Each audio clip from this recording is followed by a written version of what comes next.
Court will come to order. It is Tuesday, October the 15th, 2024. It's 9 o'clock in the morning, and the Kerr County Commissioners Court is now in session. If you would, please stand for the prayer and the pledge, which will be led by Commissioner Harris. Lord, we pray that you guide us as always. Satisfy the needs that need to be met during this meeting. Please guide us through the transitions our country is going through, as we know you have a plan for us. Lord, please guide us so that this meeting can be productive. Let us be effective and decisive. And Lord, please send us some rain when you see fit. Amen. Amen. I pledge allegiance To the flag of the United States of America and to the republic for which it stands, one nation, under God, indivisible, with liberty and justice for all. Please be seated. First item of business is to request everyone to turn your phone off or to vibrate so it does not interrupt the proceedings. And then secondly, as we do in our regular court meetings, we have public input. This is an opportunity for the public to offer their input to the court. We do not get the opportunity to give you our output back, but we do have the opportunity to listen to what you want us to hear. If it is an item that's on the agenda, we ask that you save your remarks for when that agenda item is called. If it's not on the agenda, this would be the time to address the court. Is there anyone who would like to offer public input to the court?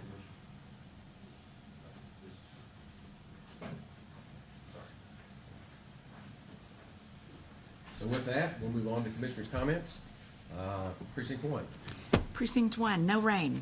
I don't think anybody else has gotten rain either. I did want to highlight a couple of weeks ago now, September 24th, I attended the commencement ceremony for the specialty courts one night up here. And it's open to the public.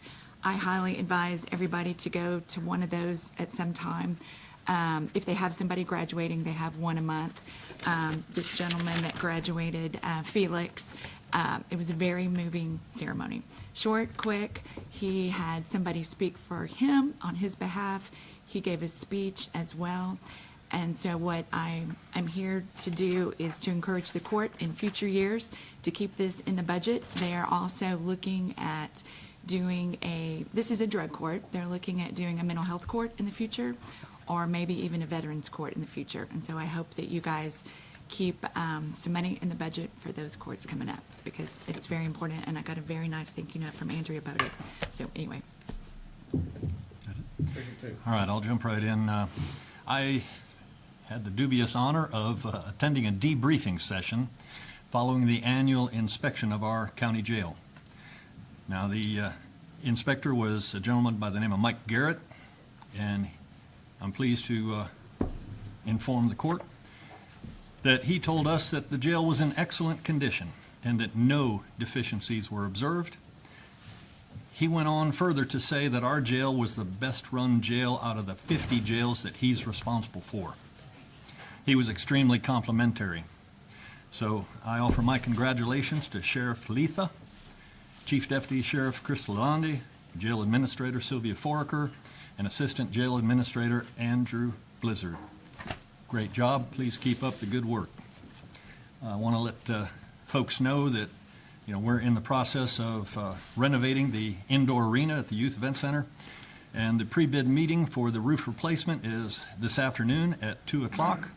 Bids are due on the 25th at 2 o'clock, with bid opening due for the next Commissioner's Court.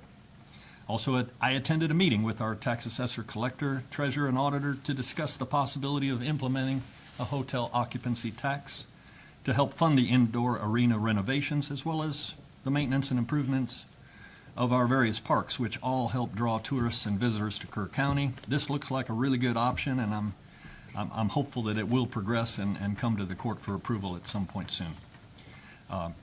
County Engineer Charlie Hastings and I had a kickoff meeting with Mustard Architectural and Keener Engineering to define the scope of work for the two key projects, 550 Earl Garrett remodel and the indoor arena renovation, post the roof repair.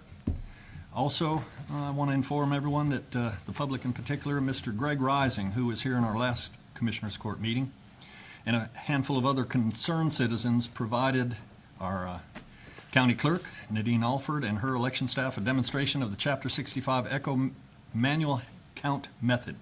Now, that method is far superior to the recount method that's been used in the past in terms of ease, accuracy, and transparency. The hope is that our election staff will choose to use that method for the mandatory manual hand count required under Section 127 of the Election Code. And we're happy to help with training, and there's plenty of volunteers if needed. Another item I need to make everybody aware of, last week there was a cross-country meet held at the Flat Rock Dog Park, and it raised a bit of controversy regarding the unauthorized use of pesticides to control ants. So an investigation was conducted, the individual involved was reprimanded and has apologized and assured me it will never happen again. So I'll work with Shane Evans to come up with some kind of policy on the use of pesticides in our parks going forward. But I do want to emphasize that Flat Rock Park is a county park made available to our citizens, and this court decides how it will be used to maximize the benefits for the county and all of our citizens. The cross-country meets that are held there 3 days a year are remarkable events benefiting over 35 schools, a total of 1,600 student athletes, and brings in an estimated 3,500 spectators, the majority of whom are from outside Kerr County and bring in substantial economic benefits. So I'll be working with some of the key players to minimize the inconvenience of these events on those who enjoy the regular use of the dog park. And last thing I've got is just let the public know that I'll be holding a town hall meeting tonight in Center Point at the elementary school cafeteria, starting at 6 p.m. with a variety of interesting topic that I suggest might be interesting to anybody in the county, not just Precinct 2. That's it. Okay. Can you follow that up? Pretty short compared to that. Almost break. Yeah, sometimes we're break. Definitely need rain, and I will be putting the burn ban on in the morning or later today. Because it's really dry. And Thursday, there's a region day meeting at 10 o'clock, UGRA lecture hall, for those that want to attend that. And then at 1 o'clock, there's a animal advisory committee meeting, 1 o'clock here in this morning.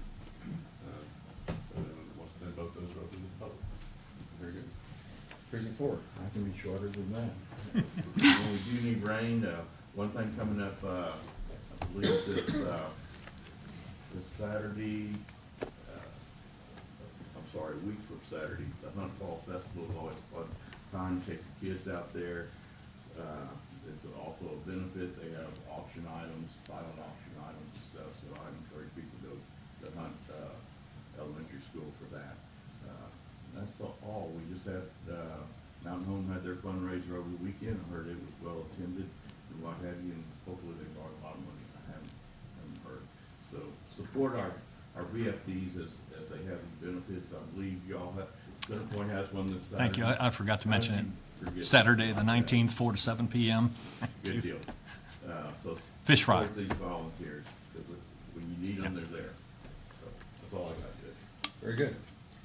Let's move on to the consideration agenda. Item 1.1 is consider, discuss, and take appropriate action on a request from the Jewish community of the Hill Country to use the courthouse grounds for a Hanukkah menorah lighting ceremony on December 15, 2024, from 6 p.m. to 7 p.m.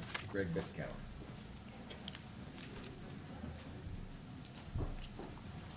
This will be our 7th annual menorah lighting, I believe. And the community's invited, and usually have a lot of people. This will be the 2nd year the Kerr Border Realtors will also be there, serving hot coffee and hot chocolate and water and so on.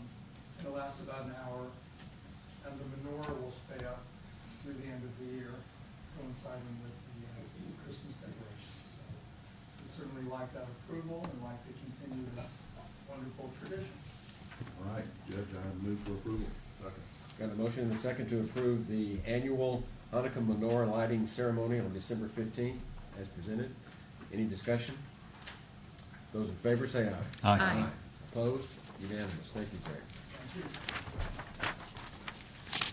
Moving on to item 1.2, consider, discuss, and take appropriate action to approve a proclamation declaring October of 2024 as Hill Country Night Sky Month. Dr. Rector. Thank you, Judge, Commissioners.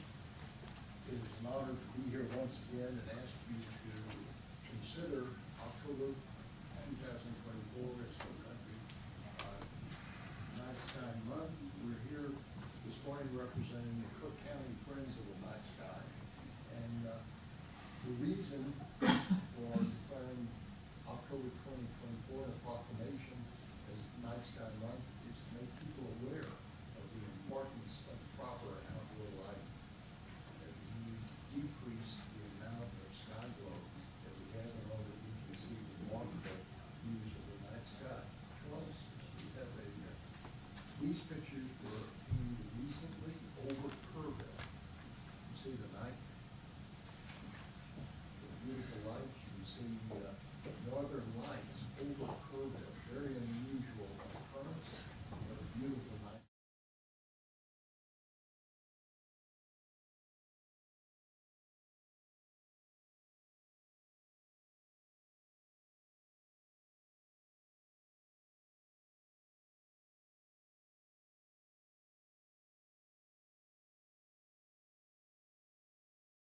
Approval last year, as you proclaimed, Kerr County issued this proclamation. You joined Whiteville County, Kendall County, Bandera County, Hayes, Gillespie, Leal, Homel as declaring October 2024 as Hill Country Night Sky Month. Make a motion to approve proclamation declaring October 2024 as Hill Country Night Sky Month. I'll second. Got a motion and a second to approve October of this year as the Hill Country Night Sky Month as presented. Any discussion? Those in favor say aye. Aye. Aye. Opposed? Unanimous. Thank you, Dr. Rector. Appreciate it. Almost didn't recognize you without the glasses. There's a nay, 4-1. 4-1? Oh, 4-1. Okay, I'm sorry, I missed that. Okay, we'll move on to item 1.3, consider, discuss, and take appropriate action to approve a resolution required for funding to enable Diedert Center to apply for a grant from the Texas Department of Agriculture to support their Meals on Wheels program in Kerr County. Ms. Thompson, how you doing?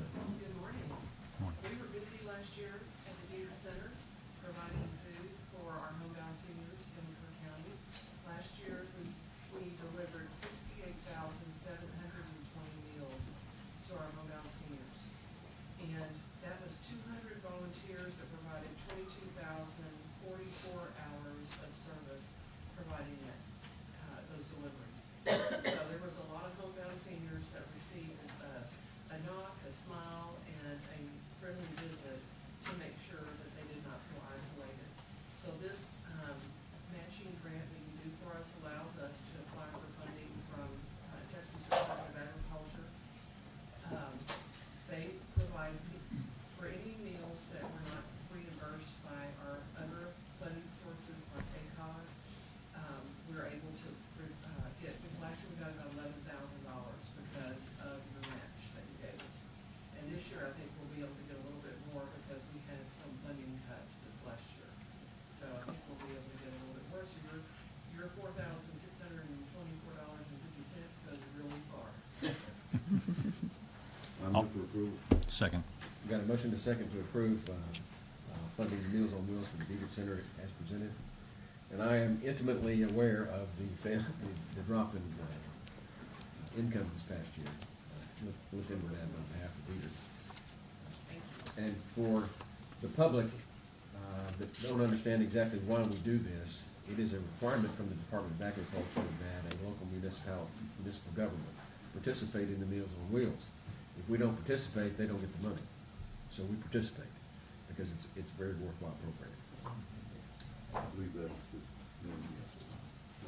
Okay. So we got a motion and a second. Any discussion? Those in favor say aye. Aye. Opposed? Unanimous. Thank you. All right, thank you so much. Thank you. The next 9 o'clock item is item 1.4. Consider, discuss, and take appropriate action on a request to use the Lions Park for a Fall Back Festival on Sunday, November the 3rd, from 3 p.m. to 6 p.m. Robert Lockaby.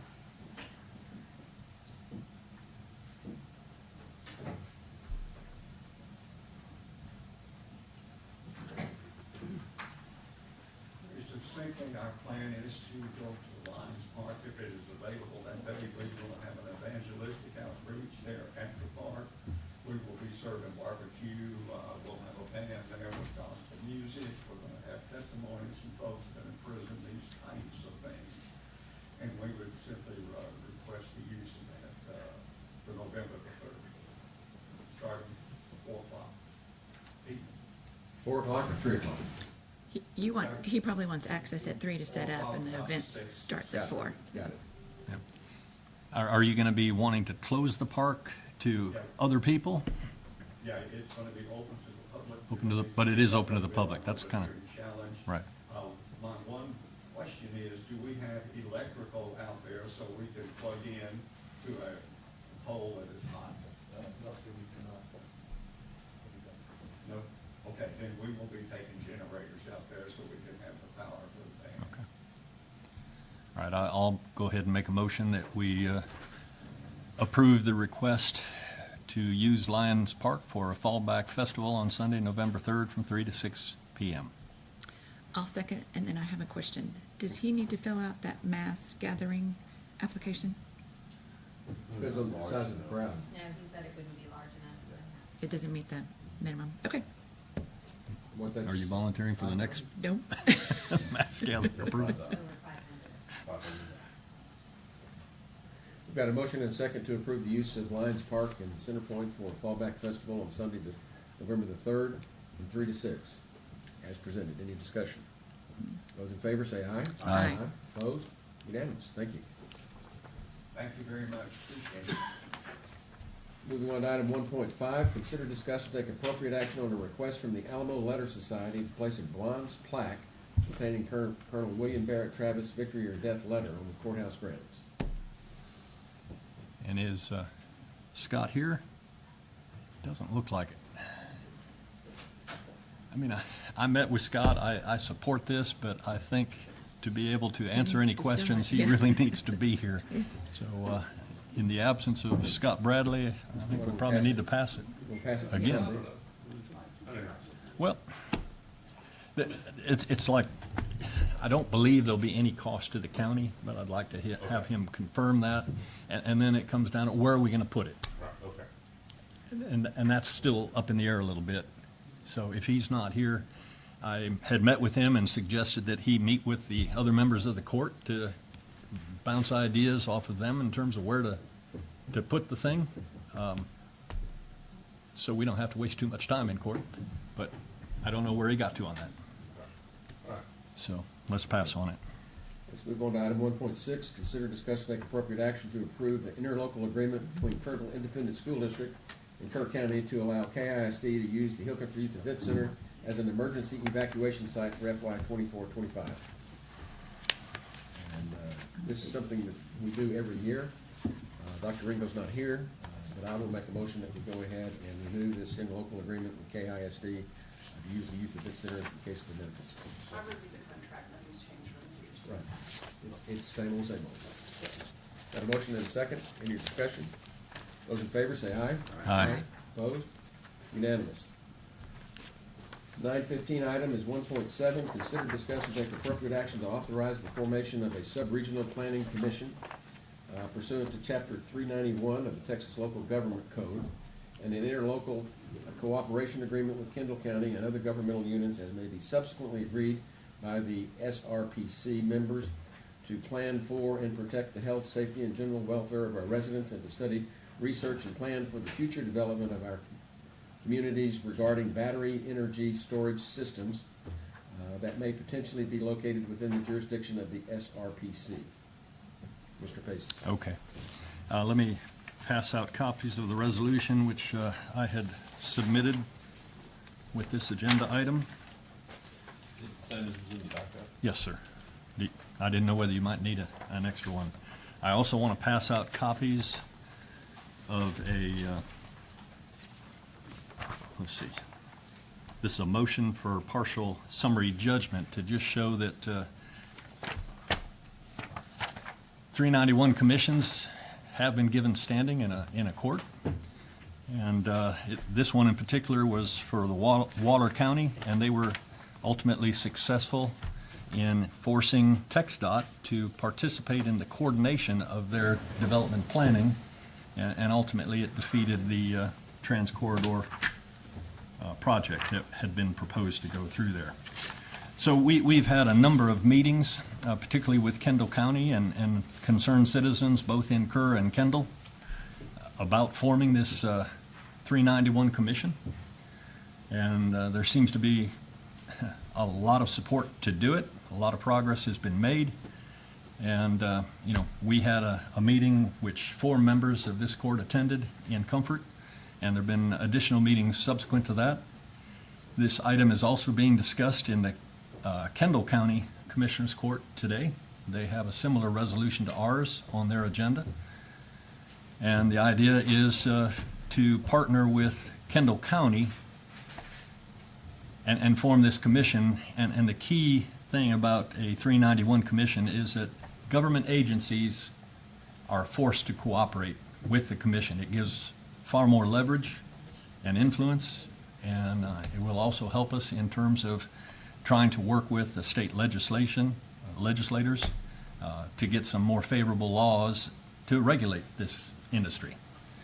So happy to answer any questions, but I'll start with making a motion to approve and authorize the formation of a sub-regional planning commission pursuant to Chapter 391 of the Texas Government Code, to partner with Kendall County and other government units as may subsequently be agreed by the SRPC. This is to plan for and protect the health, safety, and general welfare of our residents, and to study, research, and plan for the future development of our communities, particularly regarding the battery energy storage systems that are trying to find a foothold in Kerr County and Kendall County. Second. Got a motion and a second. Floor is open for discussion. Are there any costs associated with forming a 391? There are costs, but none may be borne by the county. So there will, in fact, the judge that was involved in Waller County doesn't need it anymore, so they've already set up a nonprofit organization, and they're happy to assign it to the SRPC so that any funds required, primarily legal fees, Is that where the cost would come from? would be paid legal by fees? private, contributors through a fundraising mechanism. So that saves a lot of time. And, they've already identified an attorney who has experience working on these commissions, and they're pretty much willing to do this pro bono, but they'll be very happy to get any kind of financial support. Is that the same lawyer for the West Texas billionaires that underwriting everything? I don't know. I don't think so. This is Dan Why are we doing Benfield. this? Why? To try to stop the battery energy storage systems from coming to Kerr County. In particular, those that are not safe. There is, and you've heard it, there's massive concern from residents in our communities where these things are being targeted about the potential for lithium battery thermal runaway fires. If a fire does occur, and they have in California and elsewhere, we can't fight it. Our volunteer fire departments, number one, we don't have enough water. We certainly don't have enough phone. And then we have sensitive groundwater that could be contaminated. You've got all kind of toxins that would be in the air. So we want to, as a minimum, make sure that they have to comply with international fire codes. Right now, they're unregulated. They don't require our approval to establish anything. And we want to ensure that a lot. I went to comfort. Yes, I know you. And I listened. And I think Commissioner-elect Jones asked the most salient question of the day is, what's the purpose of this commission? Is this to stop these battery storage facilities, or is this to try to regulate safety? Yeah. And if it's to regulate safety, where does the county have the authority to do this? We don't have ordinance authority like That's cities right. do. We don't yet. And I understand you don't want to involve the city of Kerrville, which seems to me to be odd. at the very We may least. at some point, but it's like anything, and Commissioner-elect for Precinct 1 has already pointed out that the more people we involve, the more difficult it is to get off the road, I'm off the concerned ground. So that you're we gonna get want to us- start with Kendall County, and certainly there are avenues, and it's relatively easy to add additional government units to If you have a this stated commission. mission, and we don't have a mission statement, I'm concerned we're gonna get sued. You can't tell private property owners what to do with their property. The county does not have ordinance authority. We can't pass ordinances like the city can to say, we're doing this for the safety. We don't have that power. And so, we're gonna I think this is a thinly disguised effort to prevent the development of those property owners' wishes. And if that's the case, I'm almost positive we're gonna get sued, and I don't wanna have to pay for the cost of that lawsuit. If we're gonna do this, we ought to have a public committee that comes together, brings us a mission, explains to us what we can do, what we can't do, input from the county attorney, input from, I've talked to Chuck Kimbrough. And What experience does he have with the 391 Commission? that's his area of specialization, is municipal law. Municipal law, with the 391 Commission? Well, have you checked with a lawyer? Yes. Why isn't he here?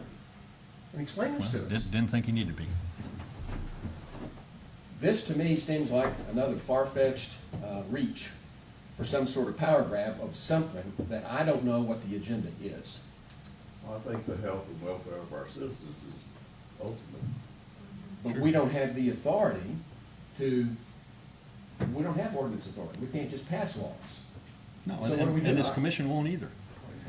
But it's about leveraging, it's about bringing the other government agencies that may have some authority, bring them to the table to coordinate with this commission. I don't see the downside. Yeah, the Good. state marshal's office I and understand you the don't see it. I'm just telling you, TCEQ will be the key player here that we want. this At our feels table. like to me that this is a byproduct of the fossil fuel billionaires from West Texas that have been funding our local politics lately. To try to stop these lithium battery storage facilities across the board, I think, is not legal. And before we go forward, I would like to have a legal opinion, and I'm not gonna put my county attorney on the spot today, but I think I ought to have some kind of legal report that this is something we can do. Am I wrong? No, sir. How many people sit on this, and how is it put together? It was a mob of people gathered at the Comfort Library. A mob? Come on now. No, how many? Judge. To take Terry Hall, hold forth on why A she mob. wanted a commission. You come in here awful wound up on this, but, it wasn't no mob. No. How many people sit on the commission? It suggested it would be It's yet to 5. determined. We don't have a But plan it's yet. yet to be determined. I think. We're gonna form something that we don't know what we're forming. We don't know how many people are gonna, 2/3 of them have to be elected officials. That much we do know. The idea would be to have 2 county commissioners or judges from each county and 1 from the public. So we'll come back with recommendations as to who.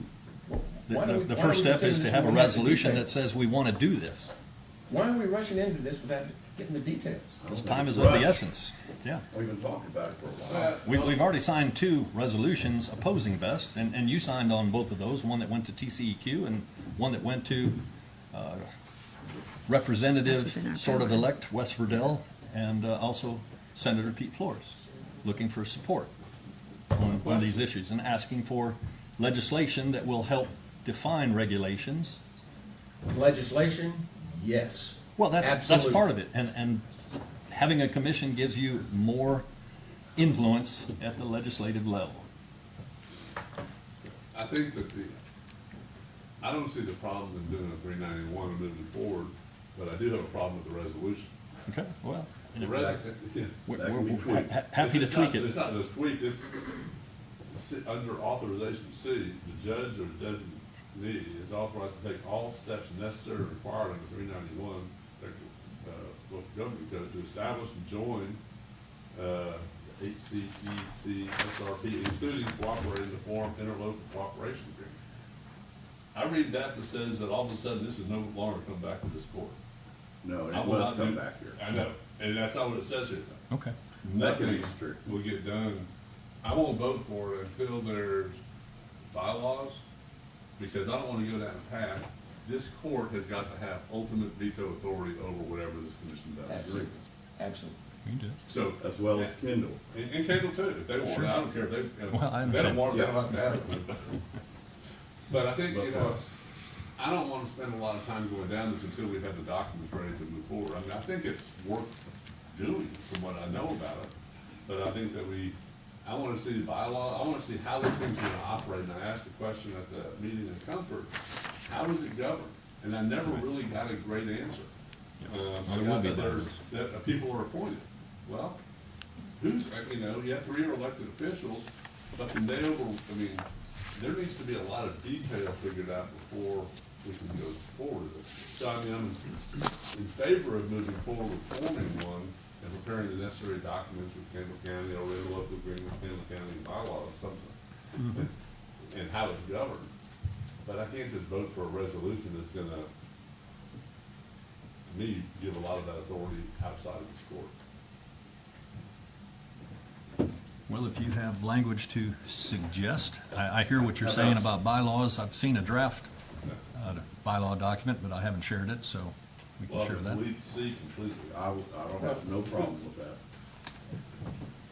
I guess I go back a little bit more fundamental.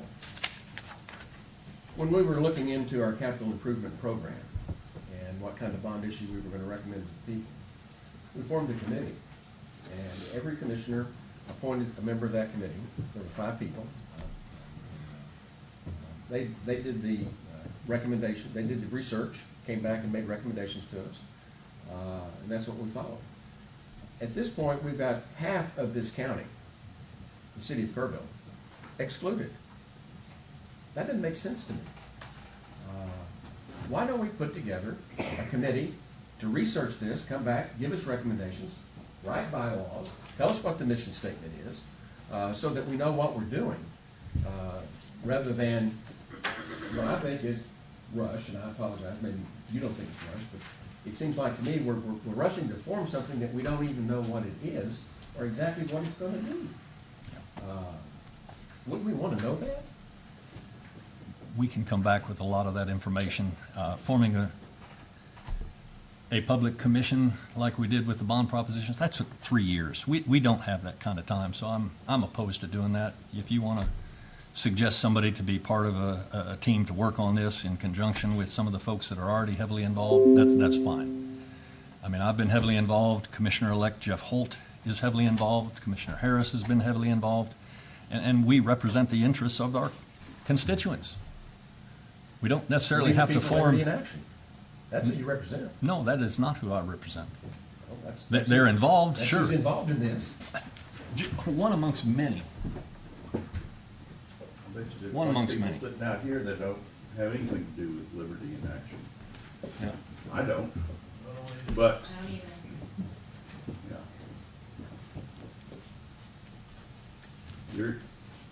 You're the only one I've found in the county that doesn't wanna fight this stuff. I signed the resolution, I'm not in favor of these batteries. I would like for them to be regulated, but we don't have the authority to do it unless we get them under contract. The only way we get them under contract is to give them a tax abatement. I went to a luncheon with LCRA this past week, and Phil Wilson says, do not do tax abatements with these electric battery storage people. But that's the only way that you can enforce anything. Other than that, it's what the law is, and that's why we need to talk to lawyers as to what we can and can't do, rather than trying to do something that I don't think we can do. To me, going back to what I said, the resolution, I think it'd be a pretty simple one. I really haven't spoken to the whereases. I think under 1, I would say study the creation of a commission. B is fine. C, delete. Under 2, in the section, I'd only leave D. I'd delete the rest of it. Because we're not ready to move it. It's, you know, I can see the merit of a resolution saying we want to study this and go forward with a, you know, evaluate it. But I don't want to commit to it, 391. I'm good with the study, let's look into it. And I think the benefit of a resolution is Kendall County's looking at it, and it shows that we want to look, basically saying we want to work with y'all on it. And it hinges on them, Yeah, you know, yeah. and there's, So that, if y'all will accept that amendment to the resolution, Well, I think we have a motion and a second. I suggest we listen to public input at this point. A number of people, I believe, has signed up to speak on this topic. really? We've got one Just one? that I've got. Oh. That's all I've had. Huh? All I've had is that one, yes, sir. Danny Holcomb. If you would, come to Sawyer.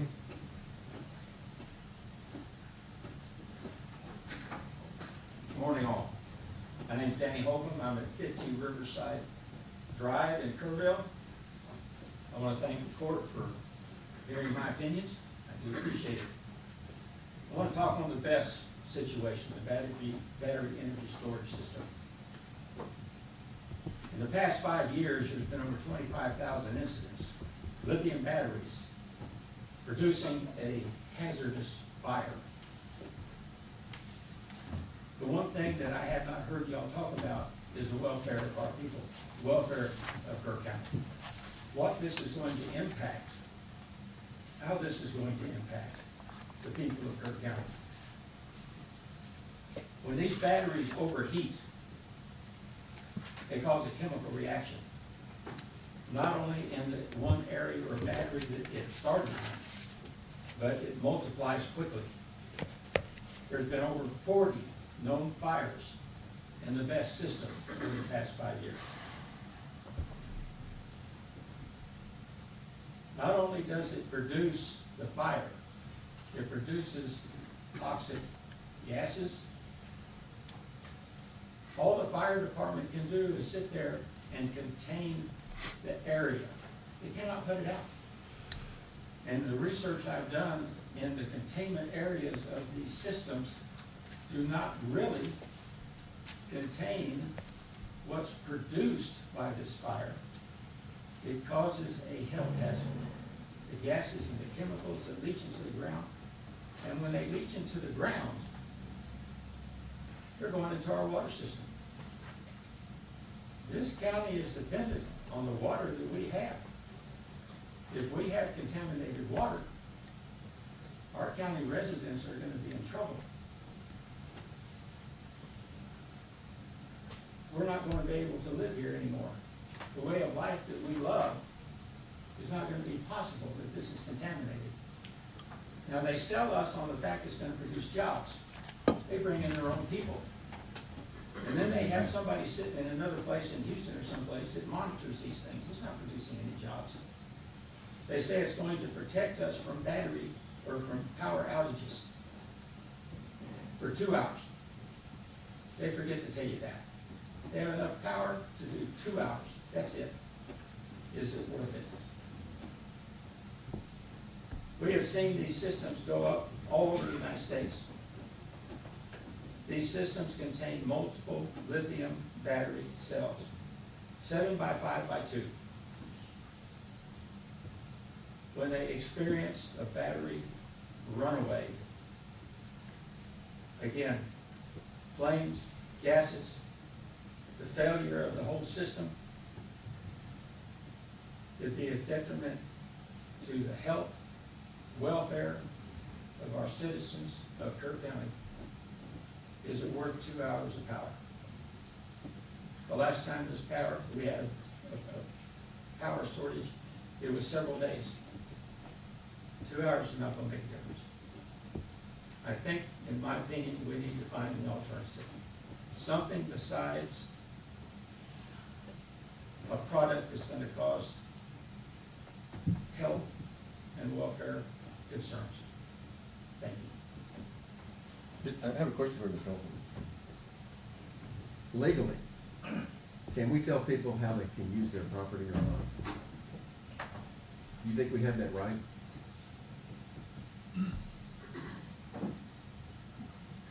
That's a tough question, Judge. I know, But it really is.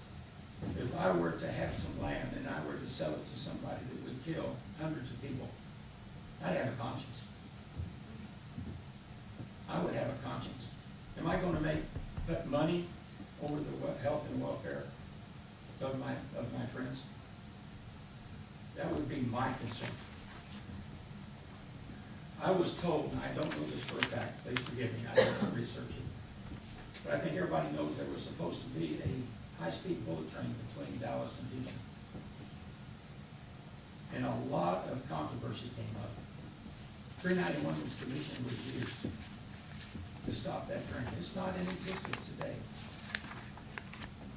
So the 391 commission, I think, is a tool that we can use for the general population of Kerr County. Will it hurt a few people? It very well might possibly do that. But are you gonna put 55,000 people at risk? Can you do that in clear conscience, knowing that these things are so destructive and can cause serious injury and health hazards? That's my concern, sir. If I had the land that was gonna sell it, it'd be tempting, or lease it. I could get $5,000 or $10,000 a month for the rest of my life. I'd be set. But how many of my friends am I gonna kill if that battery goes up? And what about the property? It won't be worth 2 cents anymore.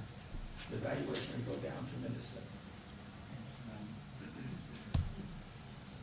So that's my concern, sir. Thank you. Anything else? Mr. Jones?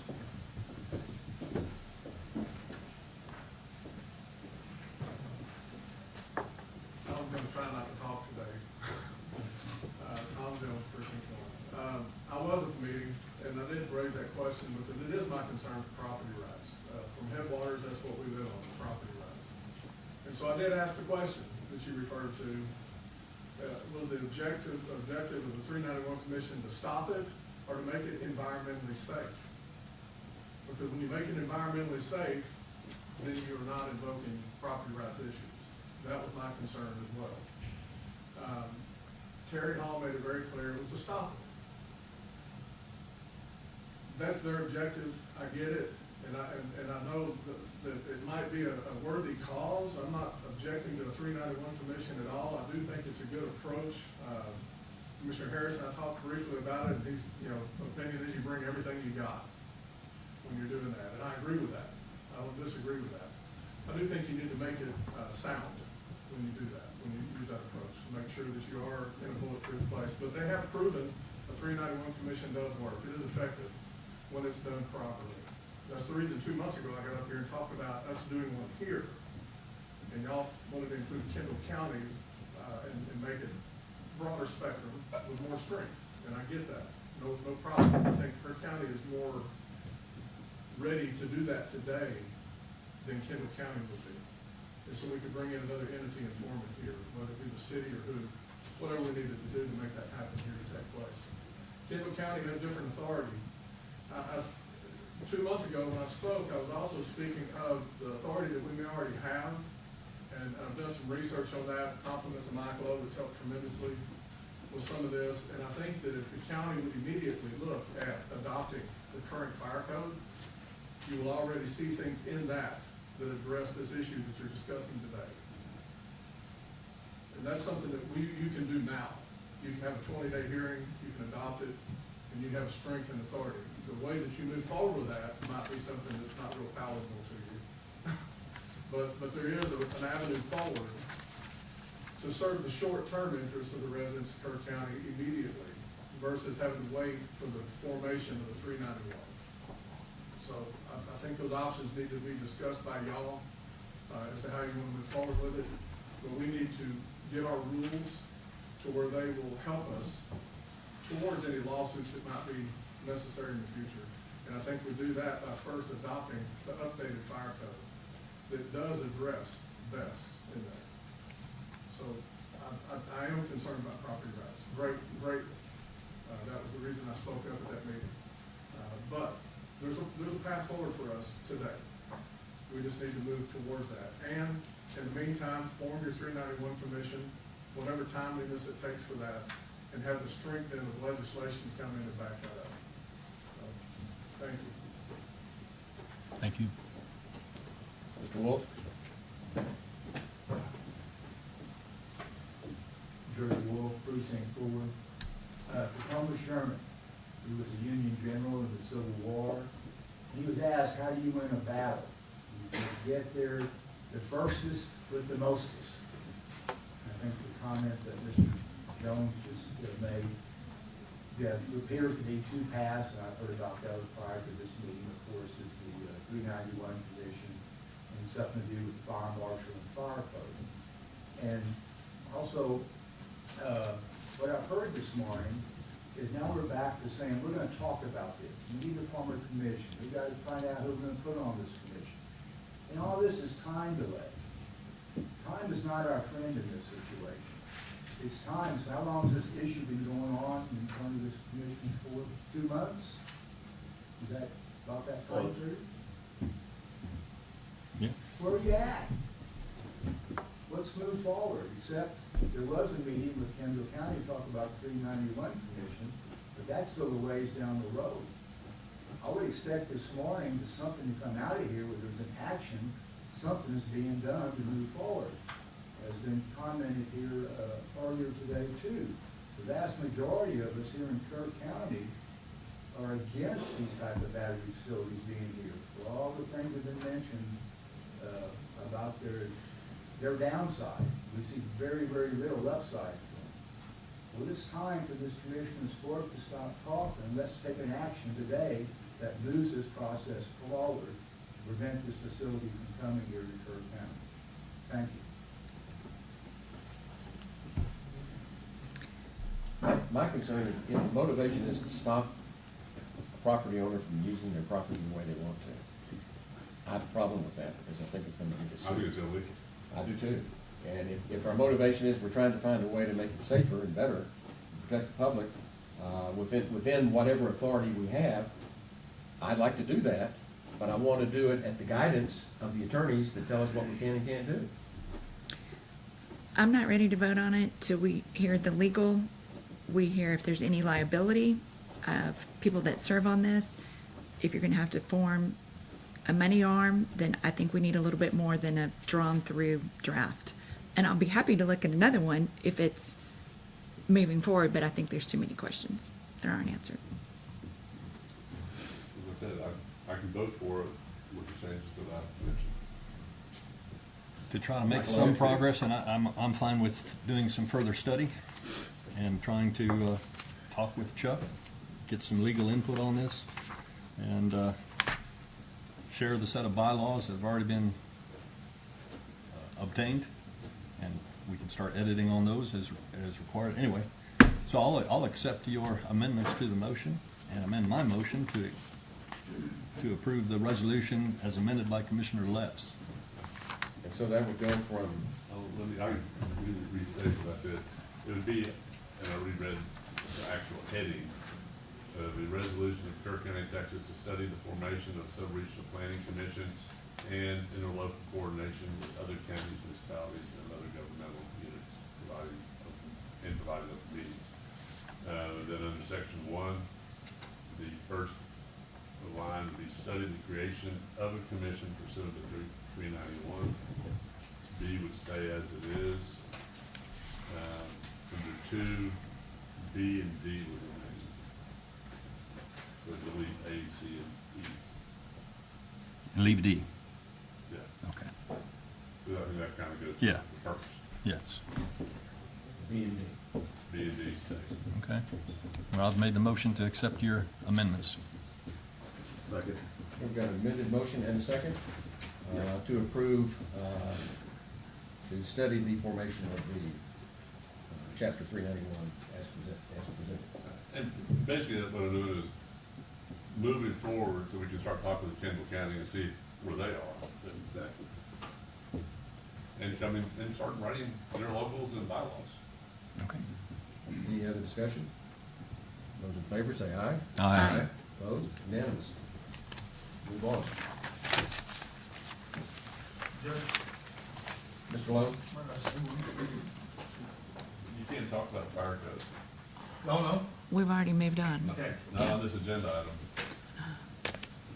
item. Well, so, If we want to talk about the fire code, we just need to make it an agenda item. right, so I have one question that I'll pose to the court. You can't He's not on tell there. a Agenda. private property owner what to do with his land. The judge points that out, he's exactly right. We're in sued over that. But to me, those battery storage systems might be welcome in Kerr County if they complied with the fire code. And that would be a fire suppression system, a halon system maybe that sucks the air out of the thing and kills the fire before we send our 24-year-old firefighter with a wife and 2 children in there to fight that dang thing. Or 74-year-old. I like that. Yeah, like me. So, they can come, and they can do their thing, but they've got to comply with regulations. Is that how you feel, Judge? Yep. They've got to comply, and there's a way to get that done. If you ever want to talk about it, I'll definitely. We want to talk about that, and I will call you. Okay. Excuse me, what's your name? Mike Lowe. He didn't introduce Pardon himself me? because he wasn't going to talk, but then he talked. This is Kirk County, we all know each other anyway. Okay, let's take a short break and come back at 10 o'clock and we'll reset.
Back to order. I want to make an announcement that we have a new AV system. For those of you that haven't seen the new microphones, hopefully you can hear us. No, I can't. We're trying to fine tune it, so be sure and give us your input so that we can figure out exactly how we can better use these things. And for those that go to the podium, there is a microphone up there. If you would pull the microphone and project your voice so that you can be heard. So with that, we'll move on to the next item on the agenda, which will be a well, I'm looking to see. I don't think we have it. We don't have any 10 o'clock items today. Just go down the list. So we'll go right back to 1.8. Consider, discuss, and take appropriate action to approve the Kerrville Public Utility Board Commercial Outdoor Lighting Service Agreement for installation of security lighting on the north side of the courthouse. Constable Gonzalez. Shane Evans. Good morning, Your Honor, commissioners, members of the audience, members on YouTube watching. Myself and Shane Evans here, maintenance director supervisor. Myself, Paul Gonzalez, Kerr County Constable, Precinct 3. We're here as representatives of Kerr County to present and request your approval in steps in adding additional lighting to the campus. This would be on the north side, which is the Jefferson Street side. There's two existing utility poles located on Jefferson Street. One sort of on the northwest and the other one on the northeast. Basically, this would add additional lighting to the campus, specifically coming in from the north facing the south, primarily focusing on the lower employee parking area, which gets shadowed during low light conditions, nighttime hours. So the proposal was based on an assessment conducted by myself, but also by KPUB, which we contacted their engineering department. They came and did their own assessment, as you probably see in their report. They've recommended two specific types of lights that would be installed on the poles. They are maintained by KPUB. They are operated by a photo cell, which means that they will come on automatically during low light conditions, and they will turn off once the lighting is appropriate and there's bright enough. If there's ever an issue, we contact KPUB, they send their crews and replace them. All we do is pay a monthly fee, which is attached to our electric bill here for the county. Very good. Any questions? Paul, how much is that fee? Right now, Up to based on their $21.50. assessment, it's $36.97 a month. And once they install and we assess the lights and make sure that they're working appropriately, the area of coverage, then we leave them as is. Now, is it possible that we're like, okay, that light may be a little too bright, maybe we can, downsize a little bit? Then if there's a potential that at minimum, it would be $30.92, maximum $43.02. So it could possibly vary, but right now, as it stands, it's $36.97 a month. Like I said, this is something that they would maintain. Yep. If it goes out, they replace it. So this would add additional lighting Sounds like a deal to me. Yeah, to that area for the campus. sounds fine. I agree we need the lighting, but this comes out to $420 a year, forever. This is a For 3 three-year years, for contract. 3 years. So three-year you're adding, contract. you added the two together. You added the medium flood and the large flood together to get that price? Yes, ma'am. So And it's there's, not just the large flood? Correct, so there's two lights that will be installed. They have it at stock number 3414 and 3416. So based on the type of lighting and the monthly cost, it would be $36.97. It'd be the 1546 plus the 2151. I mean, definitely lighting needs to be done there. This, I guess, maybe the most economical way to get it there. I mean, not Shane, the time Shane take to buy lights and install them. maintaining it too, which is The wall nice. pack lights on the side of the courthouse, we're talking several $1,000s, thousands of dollars just to upgrade where it's actually wide enough in the little Roman park. Yeah. Make a motion to approve the agenda item. I'll second. Got a motion and a second to approve the lighting service agreement with K-Pub for the north side of the courthouse as presented. Any discussion? Those in favor say aye. Aye. Opposed? Unanimous. Thank you. Item 1.9, consider, discuss, and take appropriate action to accept Chapter 59 asset forfeiture reports from the Constable of Precinct 1 and Constable Precinct 4, which is Tommy Rodriguez and Brad Ryder. Those reports are attached. Do we have a motion to approve those? So moved.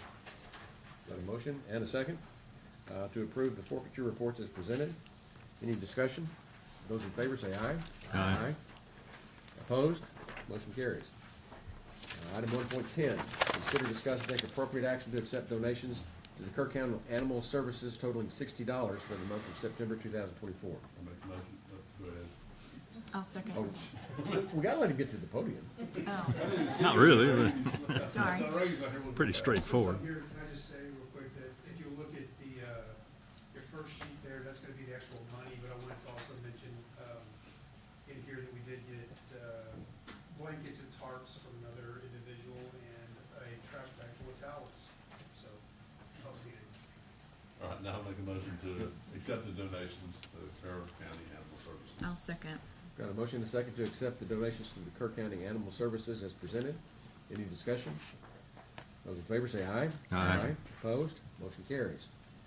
1.11, consider, discuss, and take appropriate action to authorize the Environmental Health Department, OSSF, to surplus one white Ford F-150. Ms. Batters. Yes, Your Honor. Can you please also read out 1.12 because they go together? Very well. 1.12 is consider, discuss, and take appropriate action to authorize the Environmental Health Department, OSSF, to purchase a 2024 Toyota Tacoma. Ms. Batters. Fancy. Thank you. And I also brought my administrative assistant, Yvonne Shu, who has worked with me in this process of purchasing a proposed vehicle for our department. And there should have been attached with this, the quote from Toyota Bernie. There are two figures highlighted. And the first figure of $47,007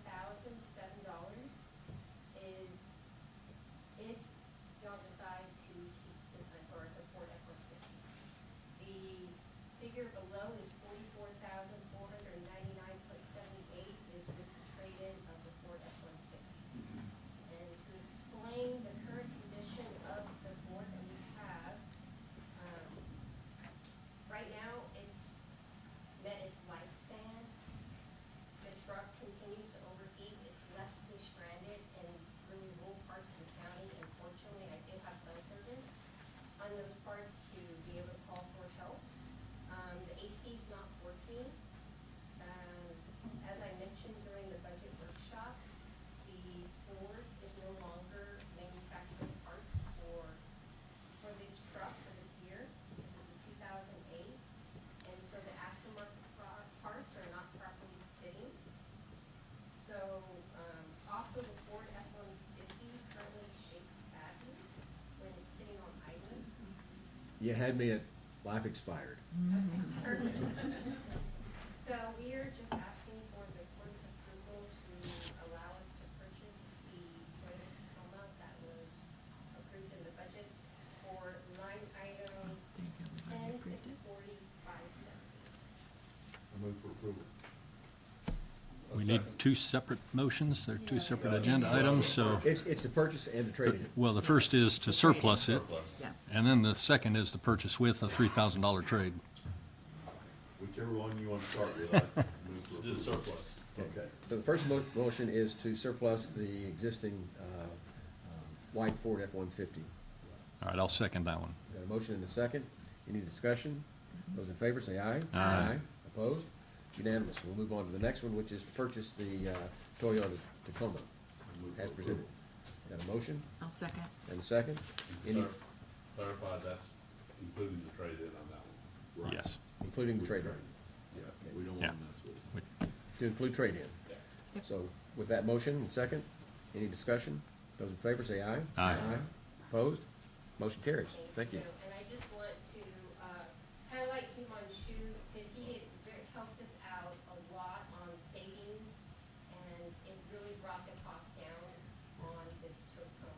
Well, if he's ready for his baptism by fire, we'll just scoot him right up to the podium. It's a cultural thing, I think. He's great at negotiating, and that's a skill that many of us should try to learn. So well done. Thank you. Good job. Okay, now we have the Noah Putnam Hour. Start with item 1.13, consider, discuss, and take appropriate action to ratify and confirm the statewide automated victim notification service grant award for FY 2025, in the amount of $18,571.30. Ms. Putnam is our grant coordinator, so we'll start with this one. It's exactly what you just said, just to go ahead and ratify it and confirm we have already accepted it, so please note thank you and apology. Just for informational sake, last year was $18,030.39, so it runs about the same every year. Make a motion to ratify and confirm the savings grant award for 2025. I'll second. Got a motion and a second to approve the savings grant as presented. Any discussion? Those in favor say aye. Aye. Opposed? Motion carries. Item 1.14, consider, discuss, and take appropriate action to approve the 5th contract renewal with the Apris Insights LLC for the Savings Statewide Automated Victim Notification Service, required victim information and notification every day, VINE, training, has been completed by Chief Deputy Chris Lalonde and Jail Administrator Sylvia Foraker. Ms. Putnam. Again, that's exactly as it sounds, just action to approve the contract with the Apris Insights.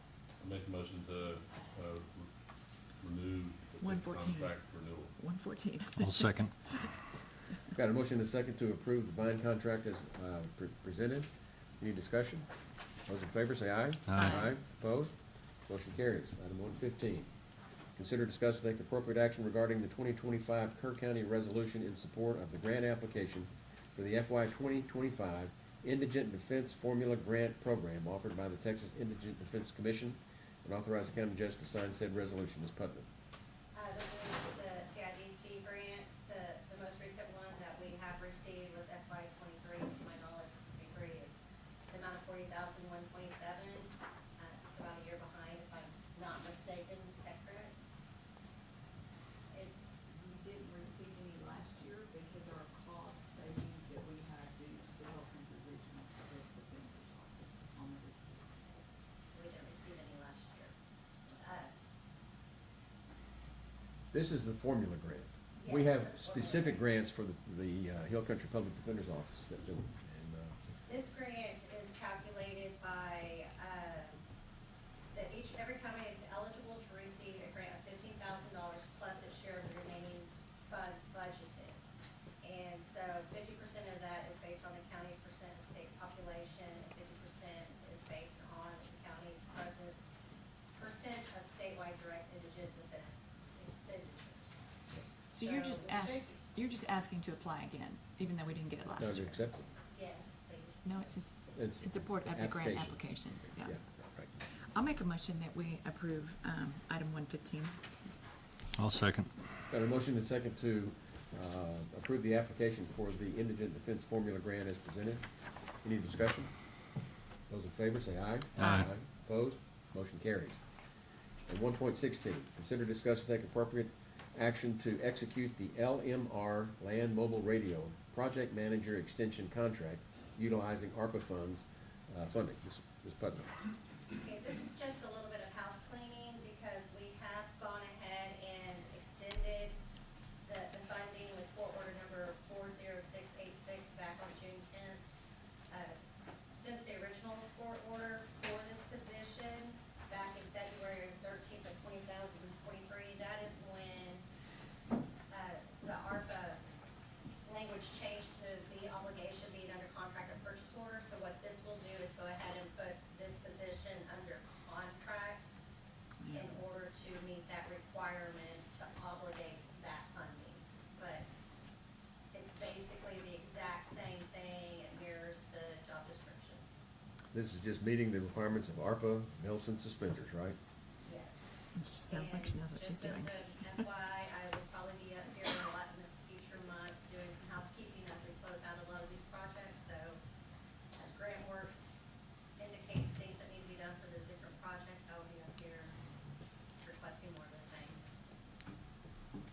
make a motion that we approve item 116. And this has been reviewed by the county attorney and by the sheriff's office. Second. Got a motion and a second to approve the LMR Project Manager Extension Contract as presented. Any discussion? Those in favor say aye. Aye. Opposed? Motion carries. Thank you. That was very efficient. She knows her stuff. Item 1.17, consider, discuss, take appropriate action to set a public hearing for 10 a.m. on November the 25th, 2024, to consider a request to cancel both the original plat for Hall Ranch and the revision of plat for Hall Ranch Lot 3, plat files 22-07892 and 23-03772. Mr. Hastings. Thank you, Judge. This proposed plat cancellation results in 4 existing platted lots and the platted 60-foot right-of-way for Gillenshaw Road becoming 3 unplatted lots, with the platted restriction to further subdivide effectively removed. Lot 1 will remain 62.16 acres, Lot 2 will remain 226.97 acres, and Lots 3A, 3B, and the right-of-way will combine into 510.16 acres. It is our understanding at this time that the owner's legal counsel is working to resolve the issue of Gillenshaw Road right-of-way being canceled by establishing an access easement in its place. We will need proof of this resolution before the court can take action on the request to cancel the plat, but at this time, we're only asking for the court to set a public hearing. And the county engineer requests the court consider, discuss, and take appropriate action to set a public hearing for 10 a.m. on November 25th, 2024, to consider a request to cancel both the original plat for Hall Ranch and the revision of plat for Hall Ranch Lot 3, plat files 22-07892 and 23-03772, precinct 3. Move for approval. I'll second. Got a motion and a second to approve setting the public hearing for the request to cancel the original and revised plat of Hall Ranch as presented. Any discussion? Those in favor say aye. Aye. Opposed? Motion carries. Item 1.18, consider, discuss, and take appropriate action for the court to determine if additional work under East Kerr County Center Point Wastewater Collection Project is warranted, and if so, the scope of the work to be included in a Phase 4 project funded under the Texas Water Development Board Project number 10366. Mr. Hastings. Construction plans of phases 2 and 3 of the East Kerr Center Point wastewater collection project are complete. However, there are a number of properties with owners that have expressed interest in being connected to the sewer. There are several areas where short extensions to the sewer system will allow the connection of additional properties to the project. In addition, there are some improvements to the existing infrastructure installed under earlier phases that is needed. For example, the installation of sewers on Home Pass Road disrupted drainage facilities in the right-of-way, and improvements are needed to restore the drainage capacity and protect the new sewer infrastructure from erosion. In addition, Lift Station J, located at the back of Hill River Country Estates, requires a permanent solution for odor control. Odors that are produced from the lift station and force main reach high levels in gravity sewer that carries the flow along Skyline Drive. These and other improvements are discussed and will be discussed as a potential phase 4 of the project. Our project engineer, Don Berger of Tetra Tech Engineering, is here to present these items in detail. Mr. Berger, we have a new microphone up there, so project. Thank you. All right, so, I just handed out, the various exhibits, and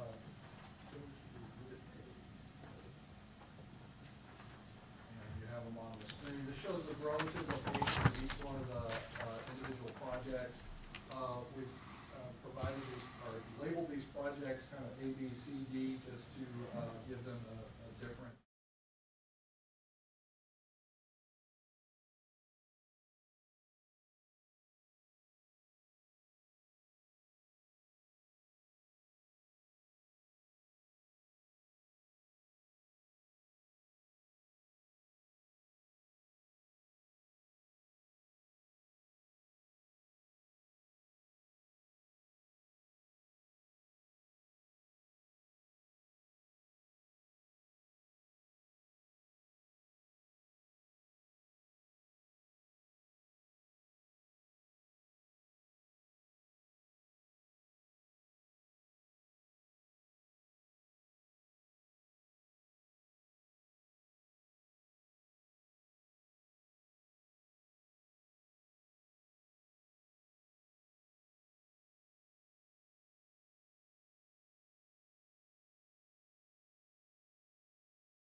opportunity to fix that and go back in. It's only about 250 feet, but it is in easement in the backside of the properties. The easements have already been acquired, so it's pretty much ready to go. The item B is an extension on Kelly Street. At Kelly Street, right off of Skyline Drive to the north of Skyline Drive there, the Vandenberg Farms residents there requested service, and that original line did not extend far enough up Kelly Street to provide that service. To do that, the sewer line does have to get out in the road because there were some utilities on the side of the road where the original sewer extension was designed to go. But we can build a sewer extension up that half a block to serve the last couple of properties at the end of Kelly Street, there just north of Skyline Drive. Mockingbird Lane sewer extension. Mockingbird Lane is another roadway that extends off of Skyline Drive. So I would say north, is actually south, upside down. The Mockingbird Lane is also extend more or less south off of Skyline Drive, and there was a property that sits behind one of the lots that fronts Skyline Drive that requested service, and there was no way to get to that property without an extension of Mockingbird Lane. It is possible to, Mockingbird Lane is uphill in that direction, so it is possible to extend about 500 or 600 feet further up Mockingbird Hill, making sewer service available to a number of the properties there on Mockingbird Lane. However, the Kerr County Road and Bridge Department has recently rebuilt that roadway, or seal coated that roadway. It's in really good condition. Construction of sewer along that road would damage that work. So we're not recommending this at this time just because that extension would cause damage to the roadway. The Water Development Board won't pay to fully repair. Item D is sewer extension on State Highway 27 at Simpson Road. One of the customers that was connected on Simpson Road also owns property just west of Simpson Road on Highway 27. The sewer line on Highway 27 is on the opposite side of Highway 27, so they don't have access to the existing sewer. But we could extend a line about 250 feet in the TxDOT right-of-way to pick up that service. There are at least two other properties that would also, it would make service available to those other properties as well to provide service to that property owner who expressed the desire to be connected. Item E is a sewer extension crossing Elm Pass Road. We did get a request from a property that is at the end of Verde Creek Road, but also backs up to Elm Pass Road. And because of the situation where the structure is located, the structure is too low to access the sewer on Verde Creek Road by gravity, but we could do a short extension across Elm Creek Road from the manhole in front of lift station D, which is right at River Road, that would be able to serve that particular property as well. So that would be another crossing there right across Elm Pass Road. Elm Pass Road is a county road, so that would not require any coordination with TxDOT like the extension at State Highway 27 would.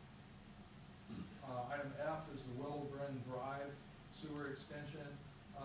This is a sewer extension required to provide service to 105 Willow Glen. This would extend from existing manhole in State Highway 27 to the north of Highway 27. This is just west of the Mini Mart in Center Point. And this would also add that customer and make it possible for one or two other properties in that general area to be connected in the future as well. Item H is wastewater manhole protections on Elm Pass. When we constructed the line down Elm Pass, as part that goes into the mobile home park there, we discovered that there was most of the manholes were in drainage areas, and there's a risk to the sewer of being damaged by erosion around the manholes and that sort of thing. It may also be affecting the capacity of that drainage ditch. During construction, we did have a flooding event that was a result of the contractor not getting some of the drainage facilities put back in place in time for the storm. And so we're trying to prevent any loss of the sewer system to damage due to erosion, and also at the same time make sure that that drains properly and that the sewer lines are not impeding drainage in that area. And so this has been designed, the contractor for the phase 2 and phase 3 construction refused to provide a proposal for a change order to do this work. And so we'd like to add that to the project so that it can get done. Item I is pavement repair on State Highway 27. We have an area that is out of warranty from phase 1 that requires some pavement repair, and it's where the roadway intersects State Highway 27. So this was something that failed quite some time ago. It was never actually completed, so it's not really warranty work because the work is not completed, it was not paid for, but we do need to get this done. Item J is additional sewer services. This you'll find on that Exhibit D map. You'll find the additional sewer services. We have identified 52 additional services that have been requested. Of those 52, about 7 of them are not in a place where they can be accessed by existing sewers or the sewer extensions that we just talked about. And so 45 of them we can make connections to. Some of them require new taps on existing sewer mains, and the others would already have taps on the existing sewer mains, so it's just a matter of connecting the structures to the sewer system. And then item K is odor control for lift station J. Lift station J in the back of Hill River Country Estates pumps the wastewater all the way from the backside of that subdivision to Skyline Drive and to the gravity line on Skyline Drive. Because of the relatively low flow in that neighborhood, especially during the day, and the very long force main that the water is pumped through, a lot of odors develop in that force main that are then discharged and have been complained about from residents along Skyline Drive. And to mitigate that, we're looking at an ozone process that provides mixing and ozone addition at the lift station. This would be equipment that would be installed under this, using the Water Development Board funds under the project, but then would be maintained by the Kendall County WCID as they maintain that lift station going forward. And finally, item L is manhole adjustment. So when the sewer line was completed along Skyline Drive, the county came in and did a pavement repair, pavement rehab project. This left some of the manholes along Skyline Drive, got covered up during that construction, and were left a little bit low. And so we just want to go in and identify each one of those manholes, dig them up, and bring the rim and cover up to grade on those manholes to finish out that sewer line once it's wet. So to kind of recap, thank you for the very detailed explanation of each one of these things. But to recap, this is for a phase 4 for the East Kerr County Center Point wastewater line. And these are kind of fine-tuning details to try to perfect the system even better than it was. Exactly. And that would be to authorize the scope of work as presented. Is that what you're asking us to do? Yes, unless there is some discussion and you would like to remove something from the scope, or if there's something that we've missed that needs to be added to the scope. Well, I think it's very, very thorough, but I want the public to understand that we still have grant funds available to do these additional work items. Yes, yeah, the total cost of what we're projecting here is about $1.4 million, and there's somewhere in excess of $10 million of available funds as well. Okay, but you're recommending that we do the, without, The only one we're not recommending is Mockingbird Lane. yeah, item C. So the actual cost is 1.2 million that's recommended? Yes, that's right. And so my question there is, does that include engineering, project management, and inspection? That is construction only, does not include engineering. So what does that cost? Estimated currently around $250,000 for that. Okay. And again, that's project management, engineering, and inspection. But the good news is, we have the grant funds to do that. Question I see Kelly here and Charlie. I mean, I understand we just redid Mockingbird Lane, and I hate to tear up a road we just redid, but at the same time, are we being short-sighted, by not adding fixing those that 6 one. people on Mockingbird Lane? I think what we could do is have it designed and continue to evaluate, but, right now, my understanding is really just one person on there that wants to connect. They have a full acre, they don't have to be connected, they want to. They see what their neighbors have, and I'd like to be connected too. Sorry, I didn't go to The other properties at Mockingbird Lane also have, are an acre, lots. Okay. That's why it wasn't included in the project originally. So there's no guarantee that any of the other people it was made available to would Yeah. actually connect. Okay.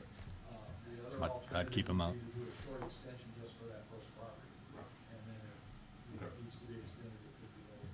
I think the overall good news is that there are people that want to be connected, that don't have to be connected. I mean, that's a Positive. positive. Well, that's 180 from where we started on this thing.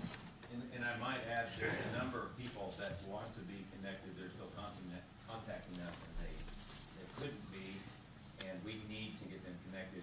They're under an acre, and they need to be connected. We've got some people that, they're still having to pump their septic tank, and But- they're ready to So what's our connect. plan for them? Charlie, those are all included in the 45 service connections? Oh, okay. Yes. Gotcha. Yeah. My only other question for you is that one connection, Mockingbird? no, let's see. I think it was the second one. Yeah, the item B, that goes right in front of the Center Point Fire Station. Yes, yeah, that's. So how long would you have a trench open and have work going on there that precludes the department from running trucks in and out? Because that's a key. I think that. Driveway. The, work is just past the driveway on the, by the end of the line extends just past that driveway. I don't think it does. Very close. But they should be able to, get that done very quickly without, at least get out of the way of that driveway, quite quickly. Because if it does interfere, it's on the opposite side of the road, and we're gonna come into the road at a 45-degree angle, so they should be able to allow traffic in and out of there. Yeah, well, it's really important that we don't, a couple days, yeah, okay, we can move our trucks, but, I wouldn't expect it to be more than a week that they would need to block the driveway completely. Yeah. I think, that driveway would be open. Handle that with some notes on the plan. We can, yes. The other question, I think it's good to do these. The other question I have though is, the remaining 10 million, what can those funds be used for? Can they be used to pay down on any debt, or what's the recommended use of the remaining 10 million? Yeah, so the funds are earmarked for, sewer service projects or projects in the general vicinity of Center Point, Kerr County, to provide sewer service, to unsewered areas. So if there was another area that you wanted to extend sewer service to, you could definitely, create a project and use those funds to extend that service, to that area. It would require, amending the engineering feasibility report for this project to include that project area and the project, kind of going back to the beginning a little bit, but then developing that project out. The funds that are borrowed funds can be used to pay back some of the debt on those borrowed funds. The grant funds, the loan forgiveness funds, and some of those funds, I'm not sure that those can be used to pay off debt service at this time. So we've been trying to focus on using those loan forgiveness funds and other grant funds first, so that any funding left over could be used to pay down some of the debt service. Donna, is there any issue? I mean, this whole project was originally based on, economically distressed area. Now, some of the service connections that you'd be doing here are not economically distressed. They're just people that would like to tie into the sewer system. So any issue with any of our funding because you're using it for people that aren't? Not all of the funds are tied to the economically distressed areas program. Yep. There are only certain fundings that are tied to that, to those funds. However, in the original documentation for the, submittals or the applications for those economically distressed area program funds, pretty much the entire service area was, labeled the economically distressed area. And so we can use those funds within that area. Yeah. So. But you're saying we don't necessarily need to use those funds anyway? We have other funds that don't have those? And I'd suggest we try to use the other funds first. We would have other funds that are not tied to that EDAP program that could be used. Well, it sounds like to me you're maximizing what's available for us, and we appreciate that. We appreciate that. Is there a motion? What did we motion on? Just to allow additional work?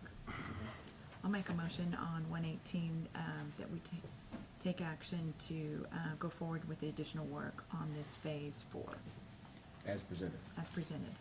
Less item C. Less the Mockingbird Right. Lane extension? Well, the Yeah, it's recommendation just was the not one to do it. he recommended, yeah. Okay, well, I just want to be real Yeah. clear.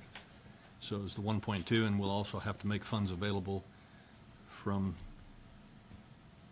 the already available grants to cover project management, engineering, and inspection services, which you said $250,000, or what was the number? Approximately, we'll come back to the court with a firm proposal and contract for that, contract amendment. So this is really just Authorized Just the work ones he gave, proceed. yeah. This is a scope of work authorization for it. Right.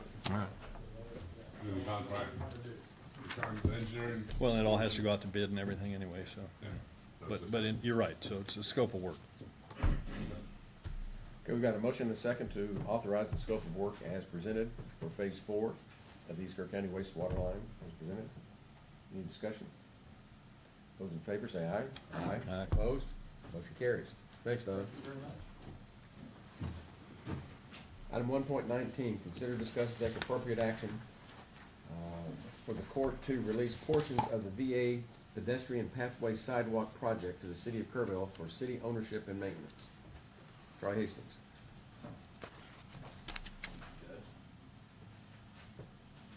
The VA pedestrian pathway sidewalk construction project, which was City of Kerrville project number 23-017, is complete. A final walkthrough was conducted on June 18th, 2024 by the City of Kerrville Engineering Department, and a final acceptance letter was issued on June 24th, 2024. That's Exhibit A in the packet.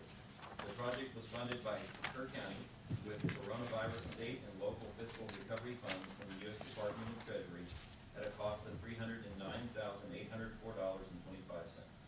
It was constructed by M&C Fonseca Construction Company, bonded with a 1-year warranty period under Parco National Insurance company payment bond number HSHNSU 0846758. Said warranty period shall extend to June 18th, 2025. That's on Exhibit B. A certificate of completion was issued by the county on August the 3rd, 2024. That's Exhibit C.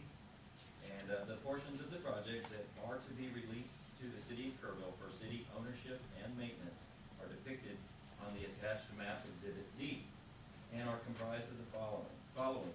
Approximately 375 linear feet of 10-foot wide concrete sidewalk located on city of Kerrville property adjacent to Kerrville Reiner Park, connecting the existing river trail to the old Legion Crossing Bridge over the Guadalupe River. That's one site. Approximately 980 linear feet of 6-foot wide concrete sidewalk located on city of Kerrville Street right-of-way, beginning at the northeast end of the old Legion Crossing Bridge over the Guadalupe River and running southeast along Riverside Drive. Said Riverside Drive is owned and maintained by the city of Kerrville.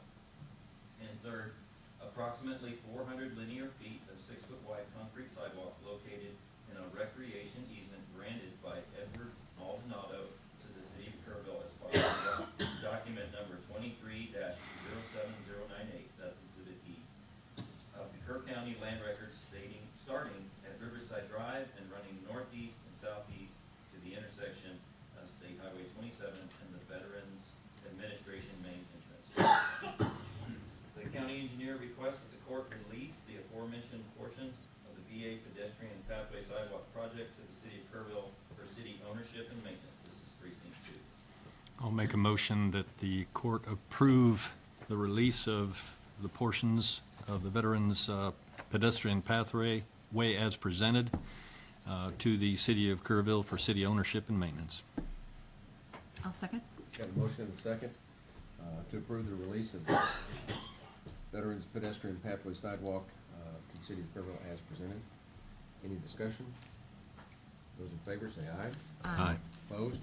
Motion carries. I'll just add to that, Charlie, great job. I mean, I've heard nothing but very positive feedback on the Veterans Pathway. I think most people are pretty happy with it. We've had a few hiccups in terms of the weather and, and material flooding over the pathway, but Shane and his crew do a great job of keeping it clear. So again, I just want to compliment you. That's a good project. Thank you. That's the greatest honor to work on that project. Moving on to the next agenda item, which is 1.20, consider, discuss, and take appropriate action to approve a contract with Maxwell Engineering PLLC. Said contract not to exceed $13,200 for the structural engineering services associated with the retrofits for the Kerr County Indoor Arena and East Addition located at 3782 Highway 27, Kerrville, Texas. Charlie Hastings. The Kerr County Indoor Arena and East Addition, which is the welded-up metal building attached to the east side of the indoor arena, are in the bidding process for being re-roofed. And prior to re-roofing, these facilities are in need of structural retrofits to accommodate future building loads as identified and recommended by the Office and Storage Space Committee, including the possibility of a retrofitted roofing system. Maxwell Engineering PLLC was selected in a recent request for qualifications solicited issued by the court, and a scope and fee has been identified in the attached Maxwell Engineering PLLC proposal dated October 1, 2024. County engineer requests that the court authorize the county judge to execute a contract with Maxwell Engineering PLLC, said contract not to exceed the amount of $13,200 for structural engineering services associated with retrofits for the Kerr County Indoor Arena and East Addition located at 3782 State Highway 27, Kerrville, Texas, precinct 2. I'll go ahead and move that we approve the contract with Maxwell Engineering. Said contract not to exceed $13,200 for structural engineering services associated with the Kerr County Indoor Arena. Got a motion and a second to approve the contract with Maxwell Engineering as presented. Any discussion? Just, we are also going to need Maxwell Engineering services. in preparation for additional work at the indoor arena, such as we know that we want to remove the dirt and put in a concrete flooring, and that's exactly, Jim Maxwell is the right person to do the engineering associated with that concrete flooring and incorporating in the MEP work that Keener Engineering will also be providing under that contract when we sign one. So I guess we will need additional services, and the plan was to award these contracts for a 3-year period with maximums not to exceed. But I'm just kind of curious, how are we going to manage that so that we can use them a little bit later in the year? At the appropriate time, I'd bring another scope and fee, just like this. Okay, Prefer to do the not to exceed. that's fine. Lump sum, that seems to work out. Yeah. I just wanted the court and the public to be aware that there will be additional services required from Maxwell Engineering to enable us to progress with the indoor arena improvements. Any other discussion? Those in favor say aye. Aye. Opposed? Motion carries. Item 1.21, consider discuss and take appropriate action regarding a developer's request for the court to accept bond number 0832517 in the amount of $18,750 as financial guarantee for the remaining construction associated with Creekside at Camp Verde Phase 1, and release bond number 0798320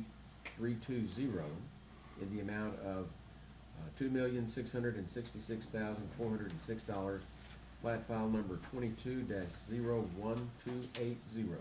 Mr. Hastings. The final plat for Creekside at Camp Verde Phase 1 was approved by the court on February 14th, 2022. It contains 103 tracts over 5 acres each, with 6 newly constructed private roads and drainage to be maintained by the developer and/or the homeowners association. Since most of the construction has been completed, the developer is requesting a reduction to the amount of financial guarantee from $2,666,406 to $18,750. The developer has submitted bond number 0832517 in the amount of $18,750 as a financial guarantee for the remaining construction, which is establishing vegetation. The county engineer requests the court consider, discuss, and take appropriate action regarding developer's request for the court to accept bond number 0832517 in the amount of $18,750 as financial guarantee for the remaining construction associated with Creekside at Camp Verde Phase 1, and release bond number 0798320 in the amount of $2,666,406, plat file number 22-01280, precinct 2. I'll move to approve the developer's request to accept the revisions to his bonds as presented. And release of the other bond. And, releasing the bonds Accept and release. as presented. Second. We've got a motion to accept and release the bonds as requested and as presented. Any other discussion? Those in favor say aye. Aye. Opposed? Motion carries. Item 1.22, consider, discuss, and take appropriate action regarding the acknowledgement of construction completion of private roads and drainage for Creekside at Camp Verde Phase 2, and release bond number 0814615 in the amount of $1,271,784 for said private roads and drainage, plat file number 22-09621. Mr. Hastings. The current plat for Creekside at Camp Verde Phase 2 was approved by the court on December 12th, 2022. It contains 56 tracts over 7 acres each, with 5 newly constructed private roads and drainage to be maintained by the developer and/or the homeowners association. Bond number 0814615 in the amount of $1,271,784 was submitted as a financial guarantee for associated subdivision construction. A final walkthrough of the subdivision was conducted by the Kerr County Engineering Department on August 29th, 2024. Construction of the subdivision is complete and as-built drawings have been received. This subdivision is in compliance with Kerr County subdivision regulations. County engineer requests the court consider, discuss, and take appropriate action regarding the acknowledgement of construction completion of private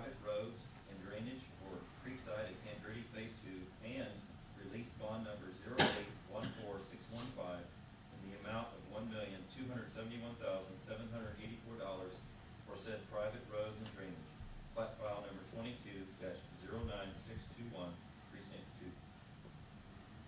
2. Okay, I move to go ahead and release bond number 0814615 as presented or requested.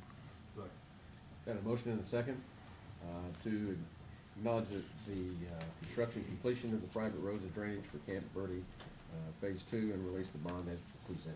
Any discussion?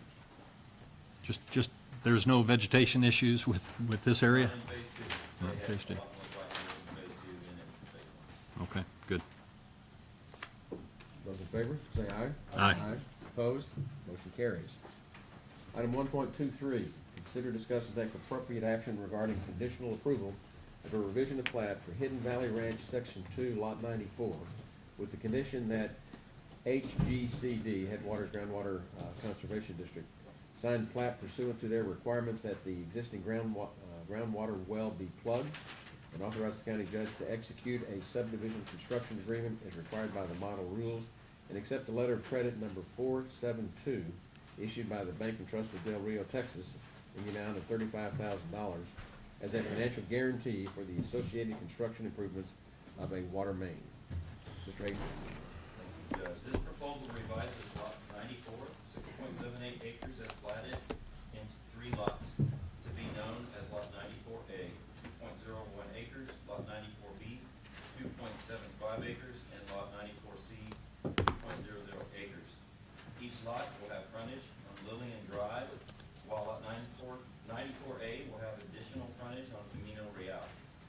Texas Water Utilities LP, TWU, also known as Southern Hills Public Water System, TWS, is the water service provider and is requiring the existing water line to be extended as noted in the attached water service agreement, which is Appendix M.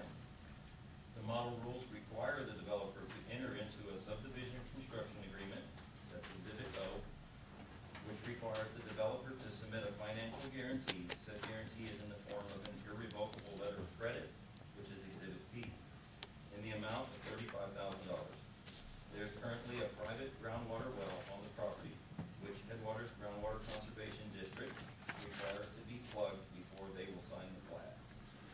County engineer requests the court to consider, discuss, and take appropriate action regarding conditional approval of a revision of plat for Hidden Valley Ranch, Section 2, Lot 94, with the condition that Headwaters Groundwater Conservation District sign the plat pursuant to their requirement that the existing groundwater well be plugged. And that the court authorizes the county judge to execute a subdivision construction agreement as required by the model rules and accept letter of credit number 472 issued by the Bank and Trust of Del Rio, Texas, in the amount of $35,000 as a financial guarantee for the associated construction improvements of a water main. Volume 4, page 39, precinct 1. Have a motion? I'll make a motion that we approve item number 123. Second. Got a motion and a second to approve the conditional approval of the revision of plat, which include the plugging of the well and installing the water main, as presented. Charlie, how are we getting around the water availability study? I guess we've heard this item several times. We've seen the water availability, so-called water availability study that was presented. So we're not really addressing that. It is addressed. It's addressed fully. How? This is the water availability study, and it followed precisely what the state of Texas said they were supposed to do. I thought that was pretty well contested and debated the last time we heard it. It was. Is there We a didn't new understand study it at the that's time. come out, or is it the same study? Here's what we didn't understand when we contested and debated this last time. The model rules require that you follow 30 TAC 230, Certificate of Groundwater Availability for plat. And they did. And within that, it says that if you're expanding, if there's an expansion of an existing or a new water system, site-specific groundwater data shall be developed under 30 TAC 290 D. And those are the rules and regulations for public water systems. So if you're following the model rules and you're going to develop property,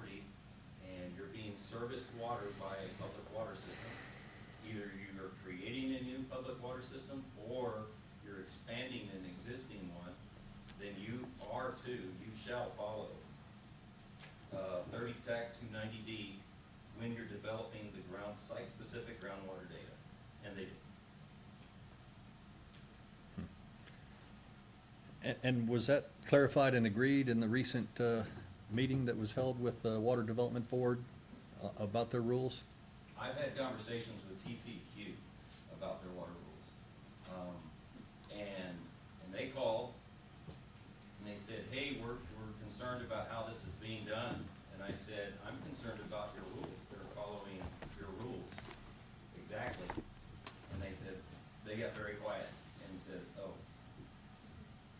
I said, how long have these rules been in place? Since 1999. So for Yeah. 25 years, the state of Texas, when they developed those rules, had this provision for public water systems. Yeah. My issue, I don't think the model subdivision rules are appropriate and that they should be modified. You know, this type of subdivision shouldn't be held up because of this called technicality, but you know, this court has an obligation to comply with the law as written, so. We have an obligation to follow TCEQ as well. And TCEQ, I think, trumps this. Well, did they give you that in writing? They gave me their regulations. They're The following regulations are in the writing. regulations. This plat and the way it was done is precisely the recipe that they give. Precisely.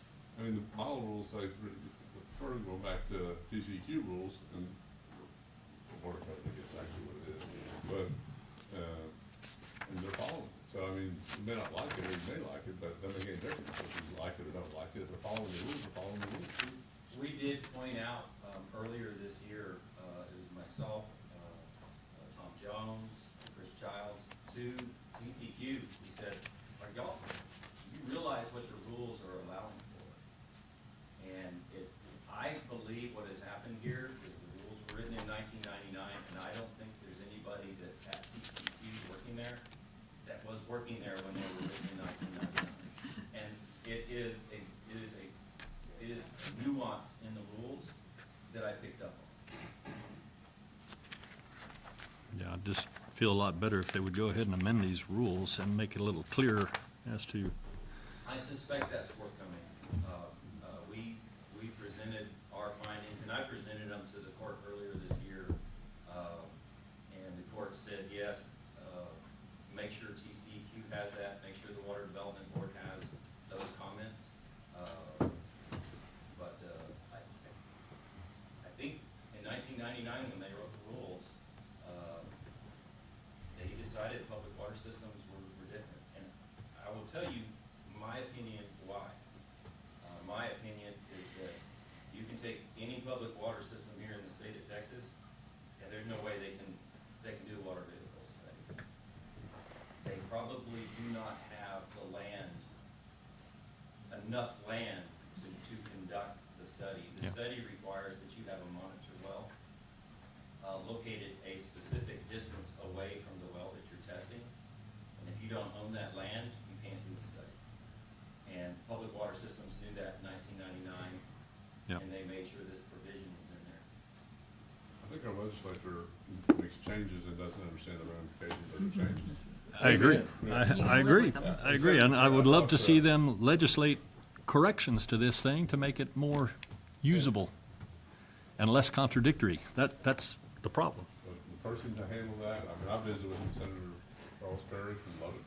He acknowledged it. He does not think this is how it should be interpreted. And I said, well, you need to change it. Yeah. He said, maybe he will. I mean, Maybe. who knows? Senator Kerry's. But it's, and this goes back to an argument that I've had forever, is that once it's in a CCN, Yeah. that water company has a obligation under TCEQ rules to provide water or release the lot. I mean, that's just, and, you know, they release a 1 acre lot in the middle of a subdivision. Headwater's ain't gonna give them a permit to drill a well in there. So it makes sense, really the reason, what Charlie just said, what was done in 99 makes sense. They just didn't update some other rules after that. Right. Well, They're in compliance. I'm just concerned here, we're about to utilize even more of the Texas Water Development Board funding, and I want to ensure that we comply. Commissioner-elect Jones, you are probably the most well-versed and read expert on the model subdivision rules and our subdivision regulations.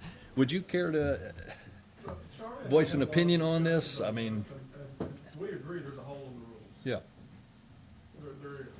And like Jonathan's saying, and I visited with TCQ, and they acknowledged, they got furious when they saw this water viability study, because they think it's not the intent and purpose that was intended for what they have, but they won't make it as a public statement, right? Okay. Their state agency's basic position is, it's not their job to give legal opinions, it's up to either the Attorney General or a county attorney. Does our county attorney want to weigh in on this? Should we go ahead?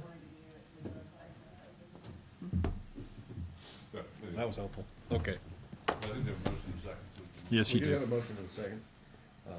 Any other discussion? Those in favor say aye. Aye. Opposed? Motion carries. I'll abstain. Okay, one abstention. Item 1.24, consider, discuss, and take appropriate action to go out for annual bids for road materials.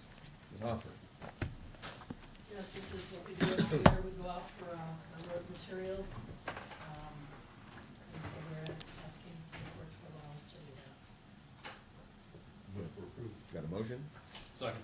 and a second to approve going out for bid for your annual bids for your road materials. Any discussion? Those in favor say aye. Aye. Opposed? Motion carries. 1.25, consider, discuss, and take appropriate action regarding graffiti painted on Flat Rock Dam. Take one pass. Holy cow.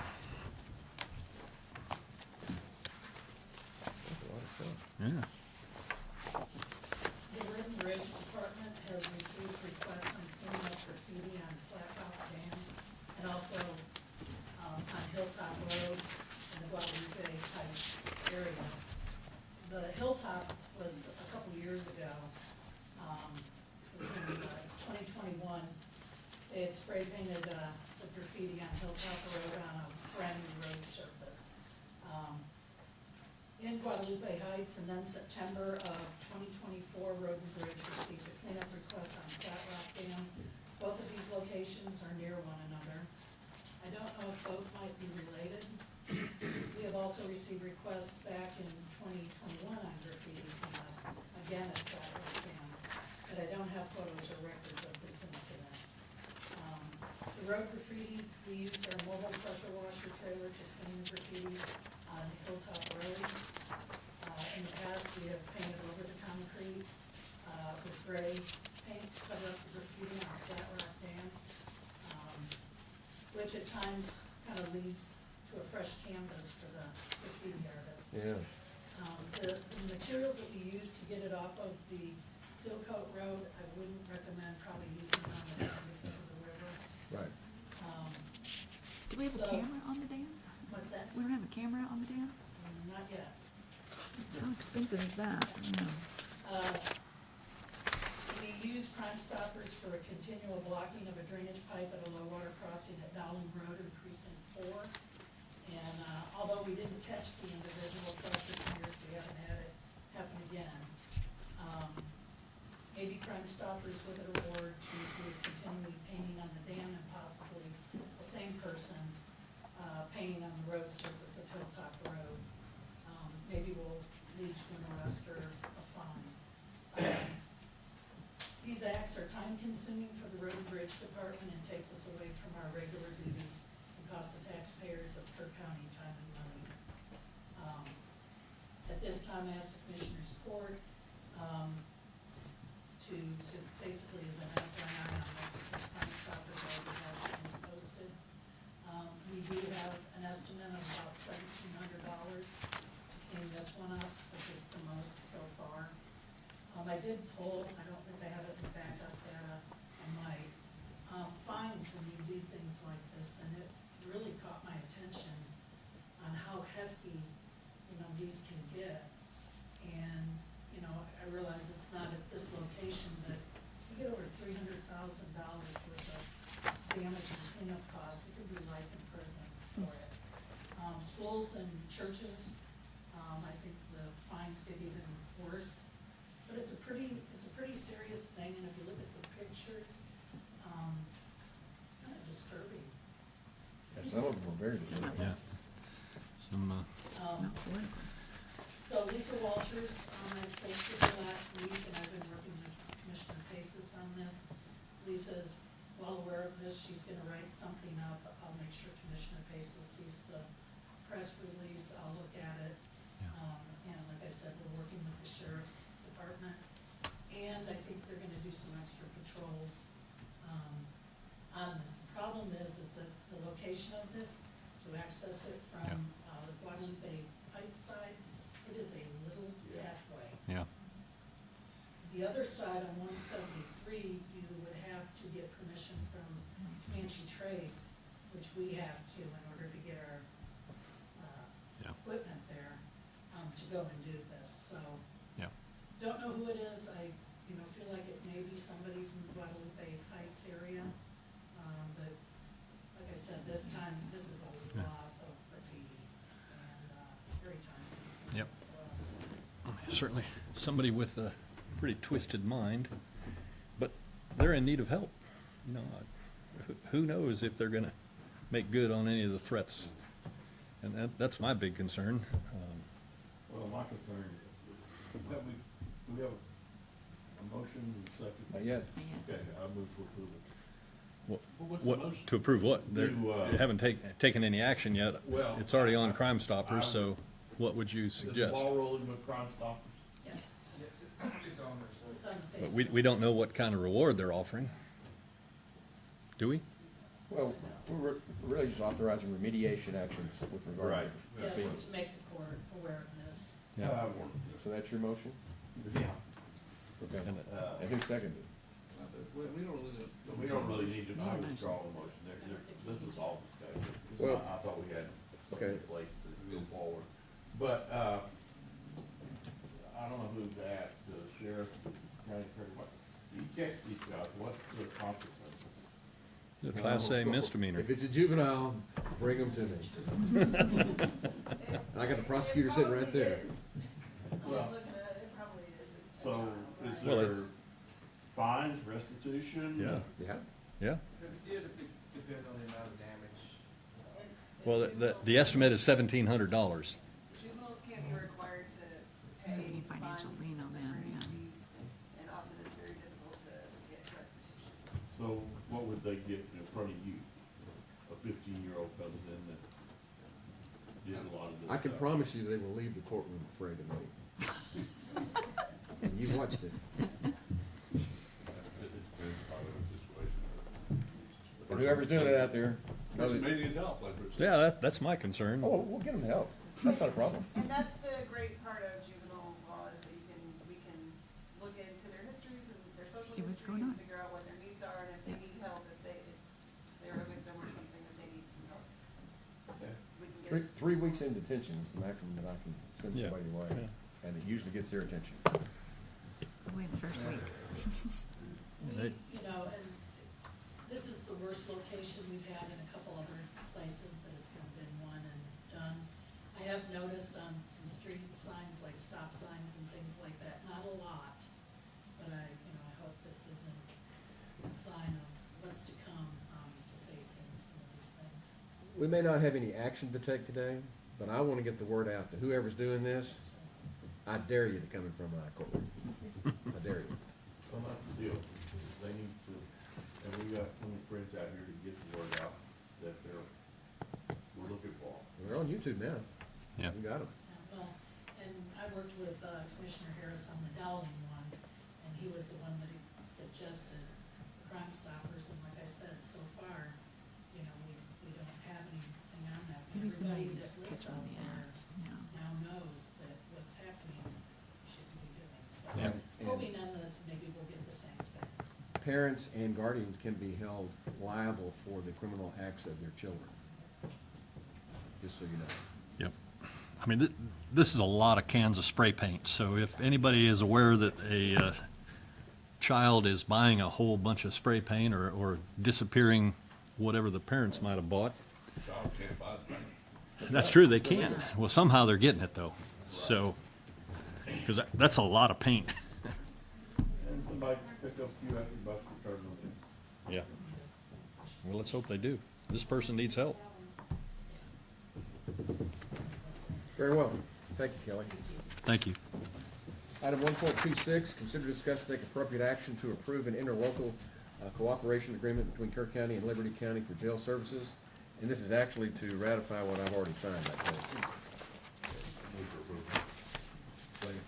Got a motion to second to approve the interlocal cooperation agreement with Liberty County and Kerr County as presented.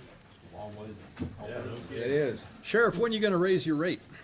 I mean, now that you have the reputation of being the best jail out of 50, I mean, you know, that ought to be worth some kind of added payment. Next year. Next year. And I say that to be fair to other sheriffs, obviously, to do their budget, they'd be pretty upset with me if I did it right up. In the middle. I understand. We're gonna look real hard at it. Judge, I'm sure you signed off on those invoices. I mean, we have a really good month last month.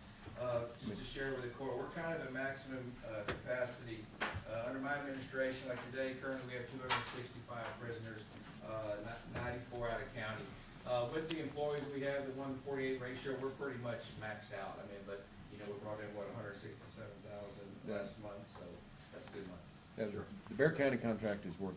Yeah, that one by themselves, that's enough for me. I mean, we just do this other one, you never know. I mean, as far as I'm concerned with Bear County, that's more than enough. And they, like I said, they have gave us a whole lot of. Well, and in terms of raising rates, when you negotiated the contract with Bear County, we disclosed the rates, Yes. and we gotta keep them that way at least for a year. And that took, as you know, Judge, that was a lot of back and forth in that, but we definitely will look at that real hard this next time. Very good. Thank you, Rich. We voted on that, didn't we? Yes.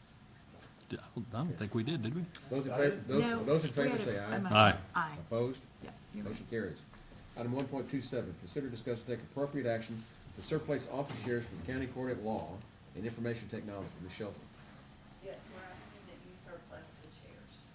I move for approval. I'll second. Got a motion and a second to surplus the chairs as presented. Any discussion? Those in favor say aye. Aye. Opposed? Motion carries.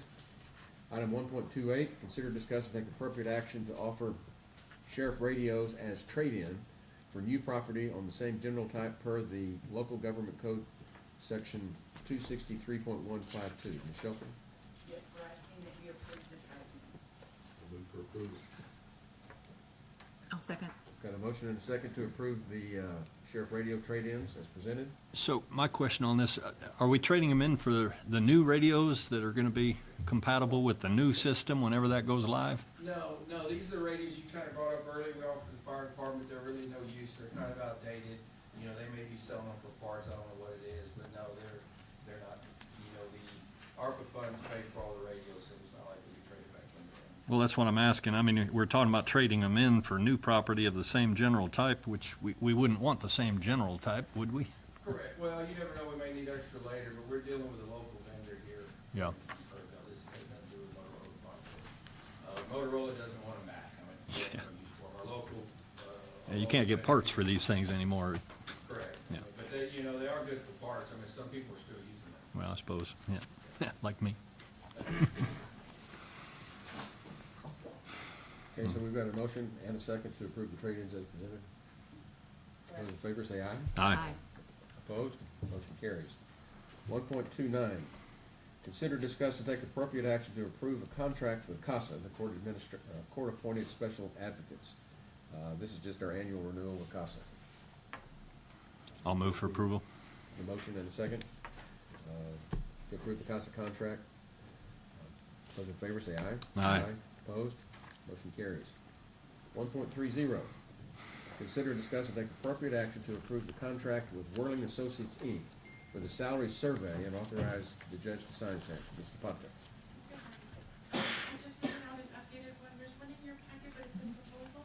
This one actually says contract. He sent it to me this morning. This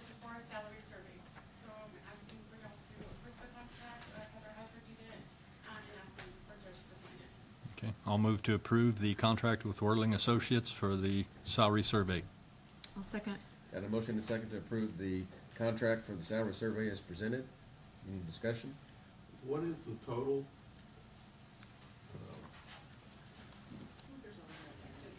$32,720 is what he quoted us, and I think at the previous, when we did the bid, y'all did 40,000. Up to. Max, Yeah, might be some additional scope. Sure it fell in there. I saw their It's on page 4. hourly, fees on page 4, but that's just if something else comes up. Okay. Okay, we've got a motion and a second to approve the salary survey contract. Those in favor say aye. Aye. Opposed? Motion carries. Item 1.31, consider, discuss, and take appropriate action to approve the medical expense for an inmate. Ms. Zapata. So it was brought to my attention that we had an inmate who went over the allowed 30,000 in a year for medical expenses. He went over by 13,591.12 cents. So I'm asking the court for approval to pay those bills. He is deceased, but we are still have to pay those bills. I move for approval to pay the additional amount. I'll second. 13,500? We've got a motion and a second to approve paying the additional medical bills as presented. Any discussion? Those in favor say aye. Aye. Opposed? Motion carries. And then item 1.32, consider, discuss, and take appropriate action to amend the general provisions and rescind court order number 40794. And we're gonna take that in executive session or here. You can take it in executive session if you'd like to get some legal advice about it. Okay. Then I'll recall that in executive session. With that, we will move over to the approval agenda. 2.1, budget amendments. There are two other items, Judge. One Oh, yeah, that you- the supplement, I forgot about them. Yeah. 1.33 is consider, discuss, and take appropriate action to ratify and confirm the grant application and grant agreement with the Texas Comptroller of Public Accounts for the Rural Law Enforcement Salary Assistance Program pursuant to Senate Bill 22. Ms. Putnam. Just would like to get permission to ratify and confirm that we did submit the grant, and also gotten a notification that actually we will receive these funds tomorrow. That's even better. Yeah, good news. Do we have a motion? Have a motion and a second to approve ratifying and confirming the grant application and grant agreement with the Comptroller's Office as presented. Any discussion? Those in favor say aye. Aye. Opposed? Motion carries. And then the next one is an executive session, right? The next one will be an open session, but Okay. I'm gonna ask that you recall just the one right before Noel's item, because I think we can talk about it in open session. If you guys feel like y'all wanna go into closed session and ask some questions about it. Well, the more we can do in open session, the better. Yeah, that's what I think. So I'll recall item 1.32. Consider, discuss, and take appropriate action to amend the general provisions and rescind court order number 40794. Ms. Zapata. So on the revision that you'll have a copy of in your backup, it was brought to my attention we didn't have terminology in here to cover how our wage adjustments are effective during the budget process. And so under number 3, which is highlighted yellow, we just added that wording for effective the full pay period after. So it says, wage adjustment increases approved by Commissioners Court during the budget process shall become effective on the pay date of the first full pay period of the new fiscal year. It's a practice we've been doing, we just didn't have it in the general provisions, and we feel like it needs to be in there. I'm gonna turn on my mic, I don't think it helps you guys hear me, but, I think this practice changed probably about 5 years ago during a rewrite of the, I remember. handbook, and that involved HR, Commissioners Court members, auditor, my office. I can't remember if there was anybody else that was involved, but it was recommended by the office that had payroll at the time, and so that change was made back then, and it's been a practice that the court has been following for about 5 years, and the 25 pay periods, the first full pay period after the fiscal year starts is what the Commissioners Court approves in the budget. So, I'll second. And generally, what's at stake is at most a half of a pay period with a new salary increase, whatever it was approved, right? I think so, is that, yeah. Okay, we've got a motion and a second to approve the amendment of the general provisions and to rescind court order number 40794 with regard to wage adjustments as presented. Any discussions? Those in favor say aye. Aye. Opposed? Motion carries. Okay. The item that was an addendum that is requested in executive session, it needs to be an open session because it applies to employees generally, so it can't be in a closed session. Okay, so then I will call item 4.2. Consider, discuss, and take appropriate action regarding personnel matter with district clerk's office employee. Yes, ma'am. So, first of all, I would like to thank the Commissioners Court for giving us a cost of living this year. I'm sure everyone appreciates it, as the cost of everything has increased, so it is going to help cover some of those costs. But I do have a question as an employee of Kerr County for over 23 years, as to how every process has changed over the last 5 years from previous payments of our pay. I don't know how it got changed or when it got changed, but we were receiving 26 full paydays with pays being prorated between old pay and new pay. And 5 years ago, that changed. So this year, we are getting paid for almost half the pay period at the old rate, half the pay period at the new rate. So I'd like to ask the same question that I asked other people. I asked my supervisor, I asked HR, I asked the county attorney's office, and I have yet to get an answer. And Heather kind of explained it, but not fully. I'm curious as to the legality of how our pay can be calculated at the old rate when part of our pay period is within the new fiscal year, when every order has stated that COLA is to become effective the fiscal year. Fiscal year begins October 1st. It doesn't begin October 6th, the 11th, the 3rd, the 15th. It doesn't begin the first full pay period at the new rate. It begins October 1st. I understand other counties, Bandera and Gillespie, as well as the other counties in our area, pay their employees prorated.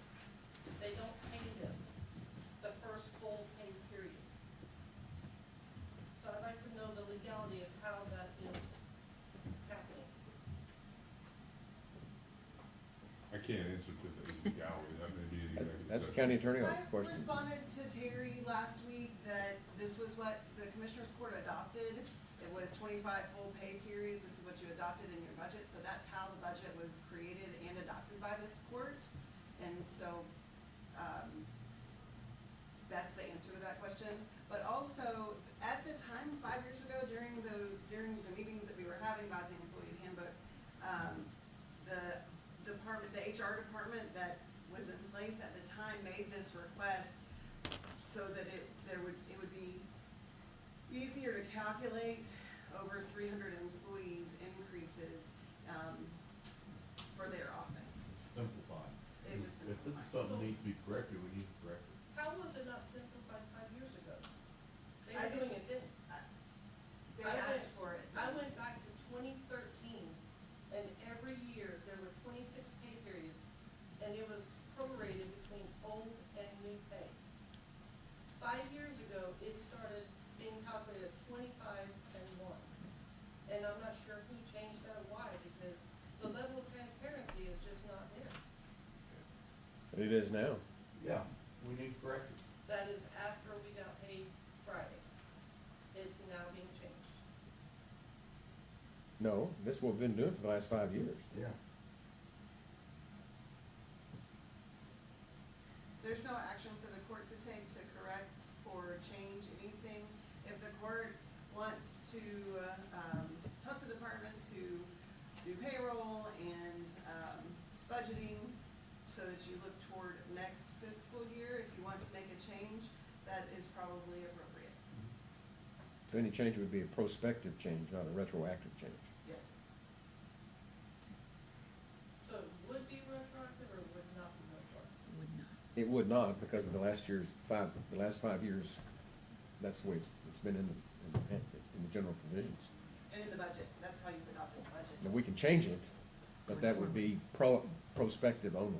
And each year that Ms. Stebbins is referring to, the order states fiscal year. So I still argue fiscal year begins October But 1. when we adopt the budget, and we put in 25 pay periods, which we did, then that's what the order is 25 pay periods. Now, am I misunderstanding? No, sir. Okay. All I need to find out? Anything else? No, sir. What is your name? My name is Terry.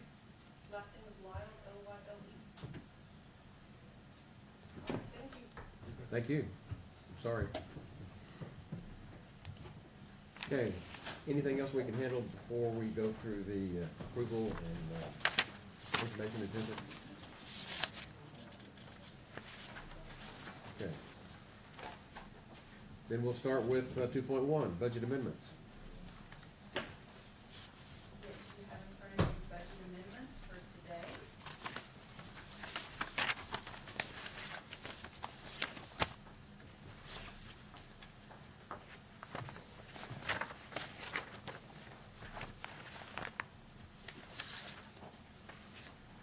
Do we have a motion? I'm still getting there. Got a motion and a second to approve the budget amendments as presented. I'll second.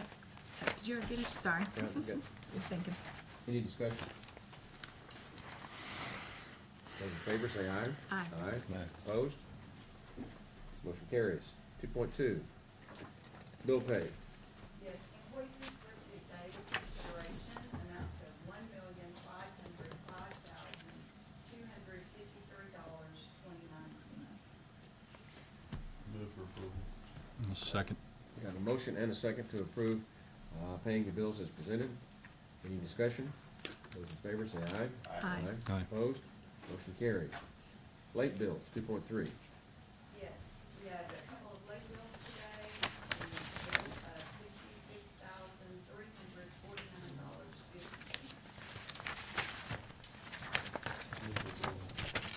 $66,349.50. Got a motion and a second to approve the late bills for payment as presented. Any discussion? Those in favor, say aye. Aye. Opposed? Motion carries. 2.4, auditor reports. Yeah, just a couple of verbal reports.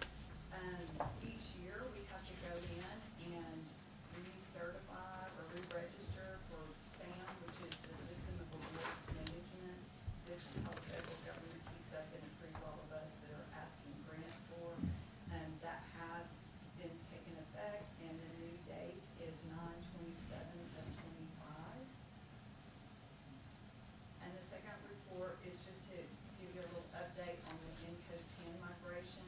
This has been a approved project now for 2 or 3 years. We finally have a better schedule for it. And so it is set to start in February of 2025. The Treasurer's Office, HR, IT, and the Auditor's Office have been working on a detailed schedule as the migration will take several months. For planning purposes, currently, May 20th will be the last day to work in Encode 9. There will not be any access in Encode until Tuesday on May 27th. And one of those reasons is that Monday's a holiday. And so Encode will be updated, and Tyler Tech will be coming in to update and all the financials at that point. Training on Encode 10 for timesheets, purchase orders, and reports will take place in March and April. Okay, we have a motion to approve these auditor reports.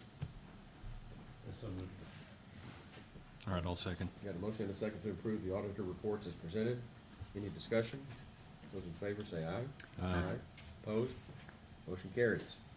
2.5, monthly reports. Yes, for August 2024 monthly report, County Treasurer Tracy Sullivan.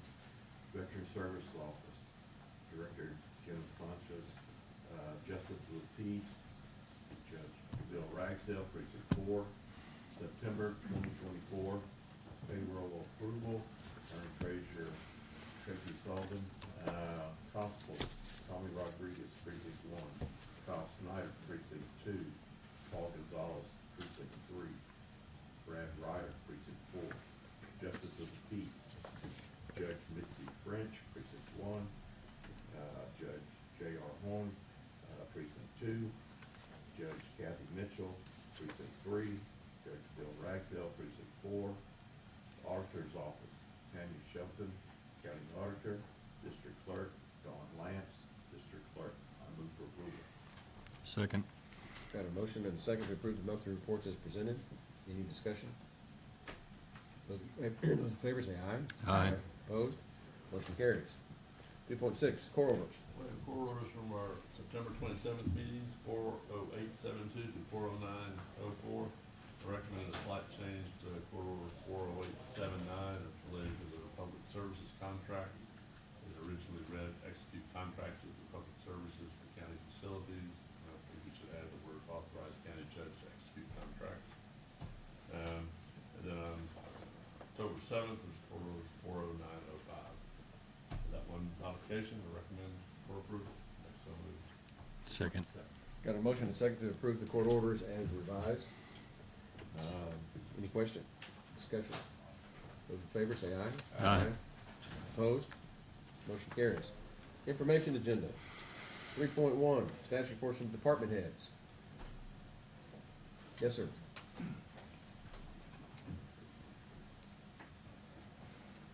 I just wanted to give a quick update on our cyber training program from last year. Identify yourself so that the public knows who you are. I'm trying to get them familiar with you. Corey Tennis, IT Director. So last week we initiated our new cyber training for the county. Just want to give a quick snapshot. So roughly a third of the county members had actually opened up the initial phishing email, which that in and of itself is not necessarily a bad thing, but of those, of that third of the group, we ended up having 22% of the hits that actually were negative hits.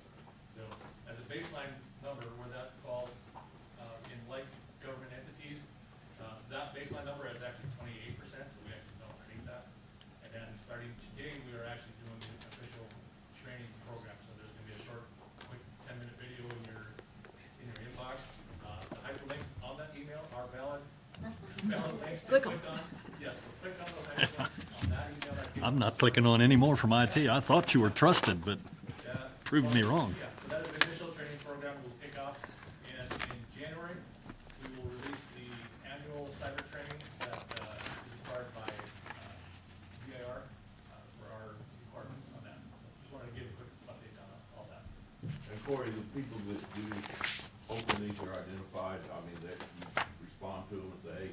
We have awareness of them, yes. Okay. And in the training that is gonna happen, coming starting today, there's training tidbits in each of those emails on what to look for when you're suspecting an email that might be a phishing email, whether it's an email address.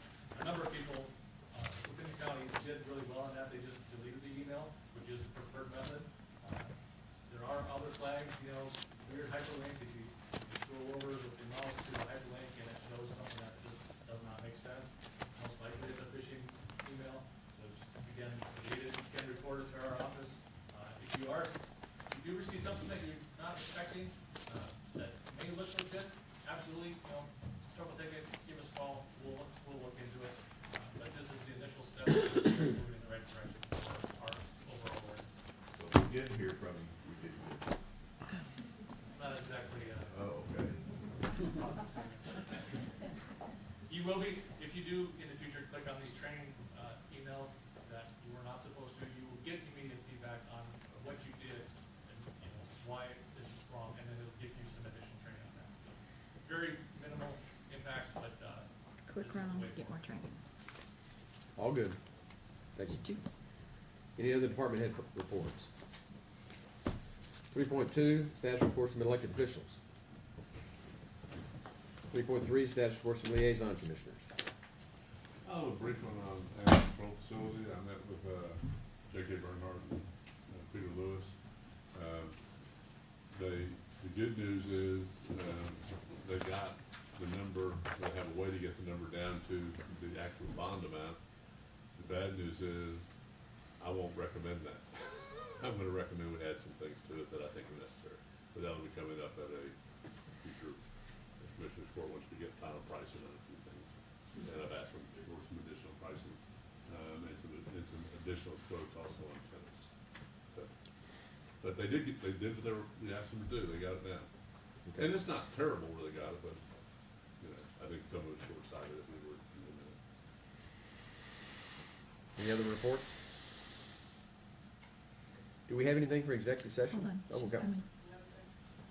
Couple. If it's okay, can we recall item 1.12 and just add to y'all's motion that it is y'all allowing, or because I'm trying to figure out what the right word would be, the treasurer to write the check or the authorizing, thank you, authorizing the treasurer to write the check for the Toyota purchase.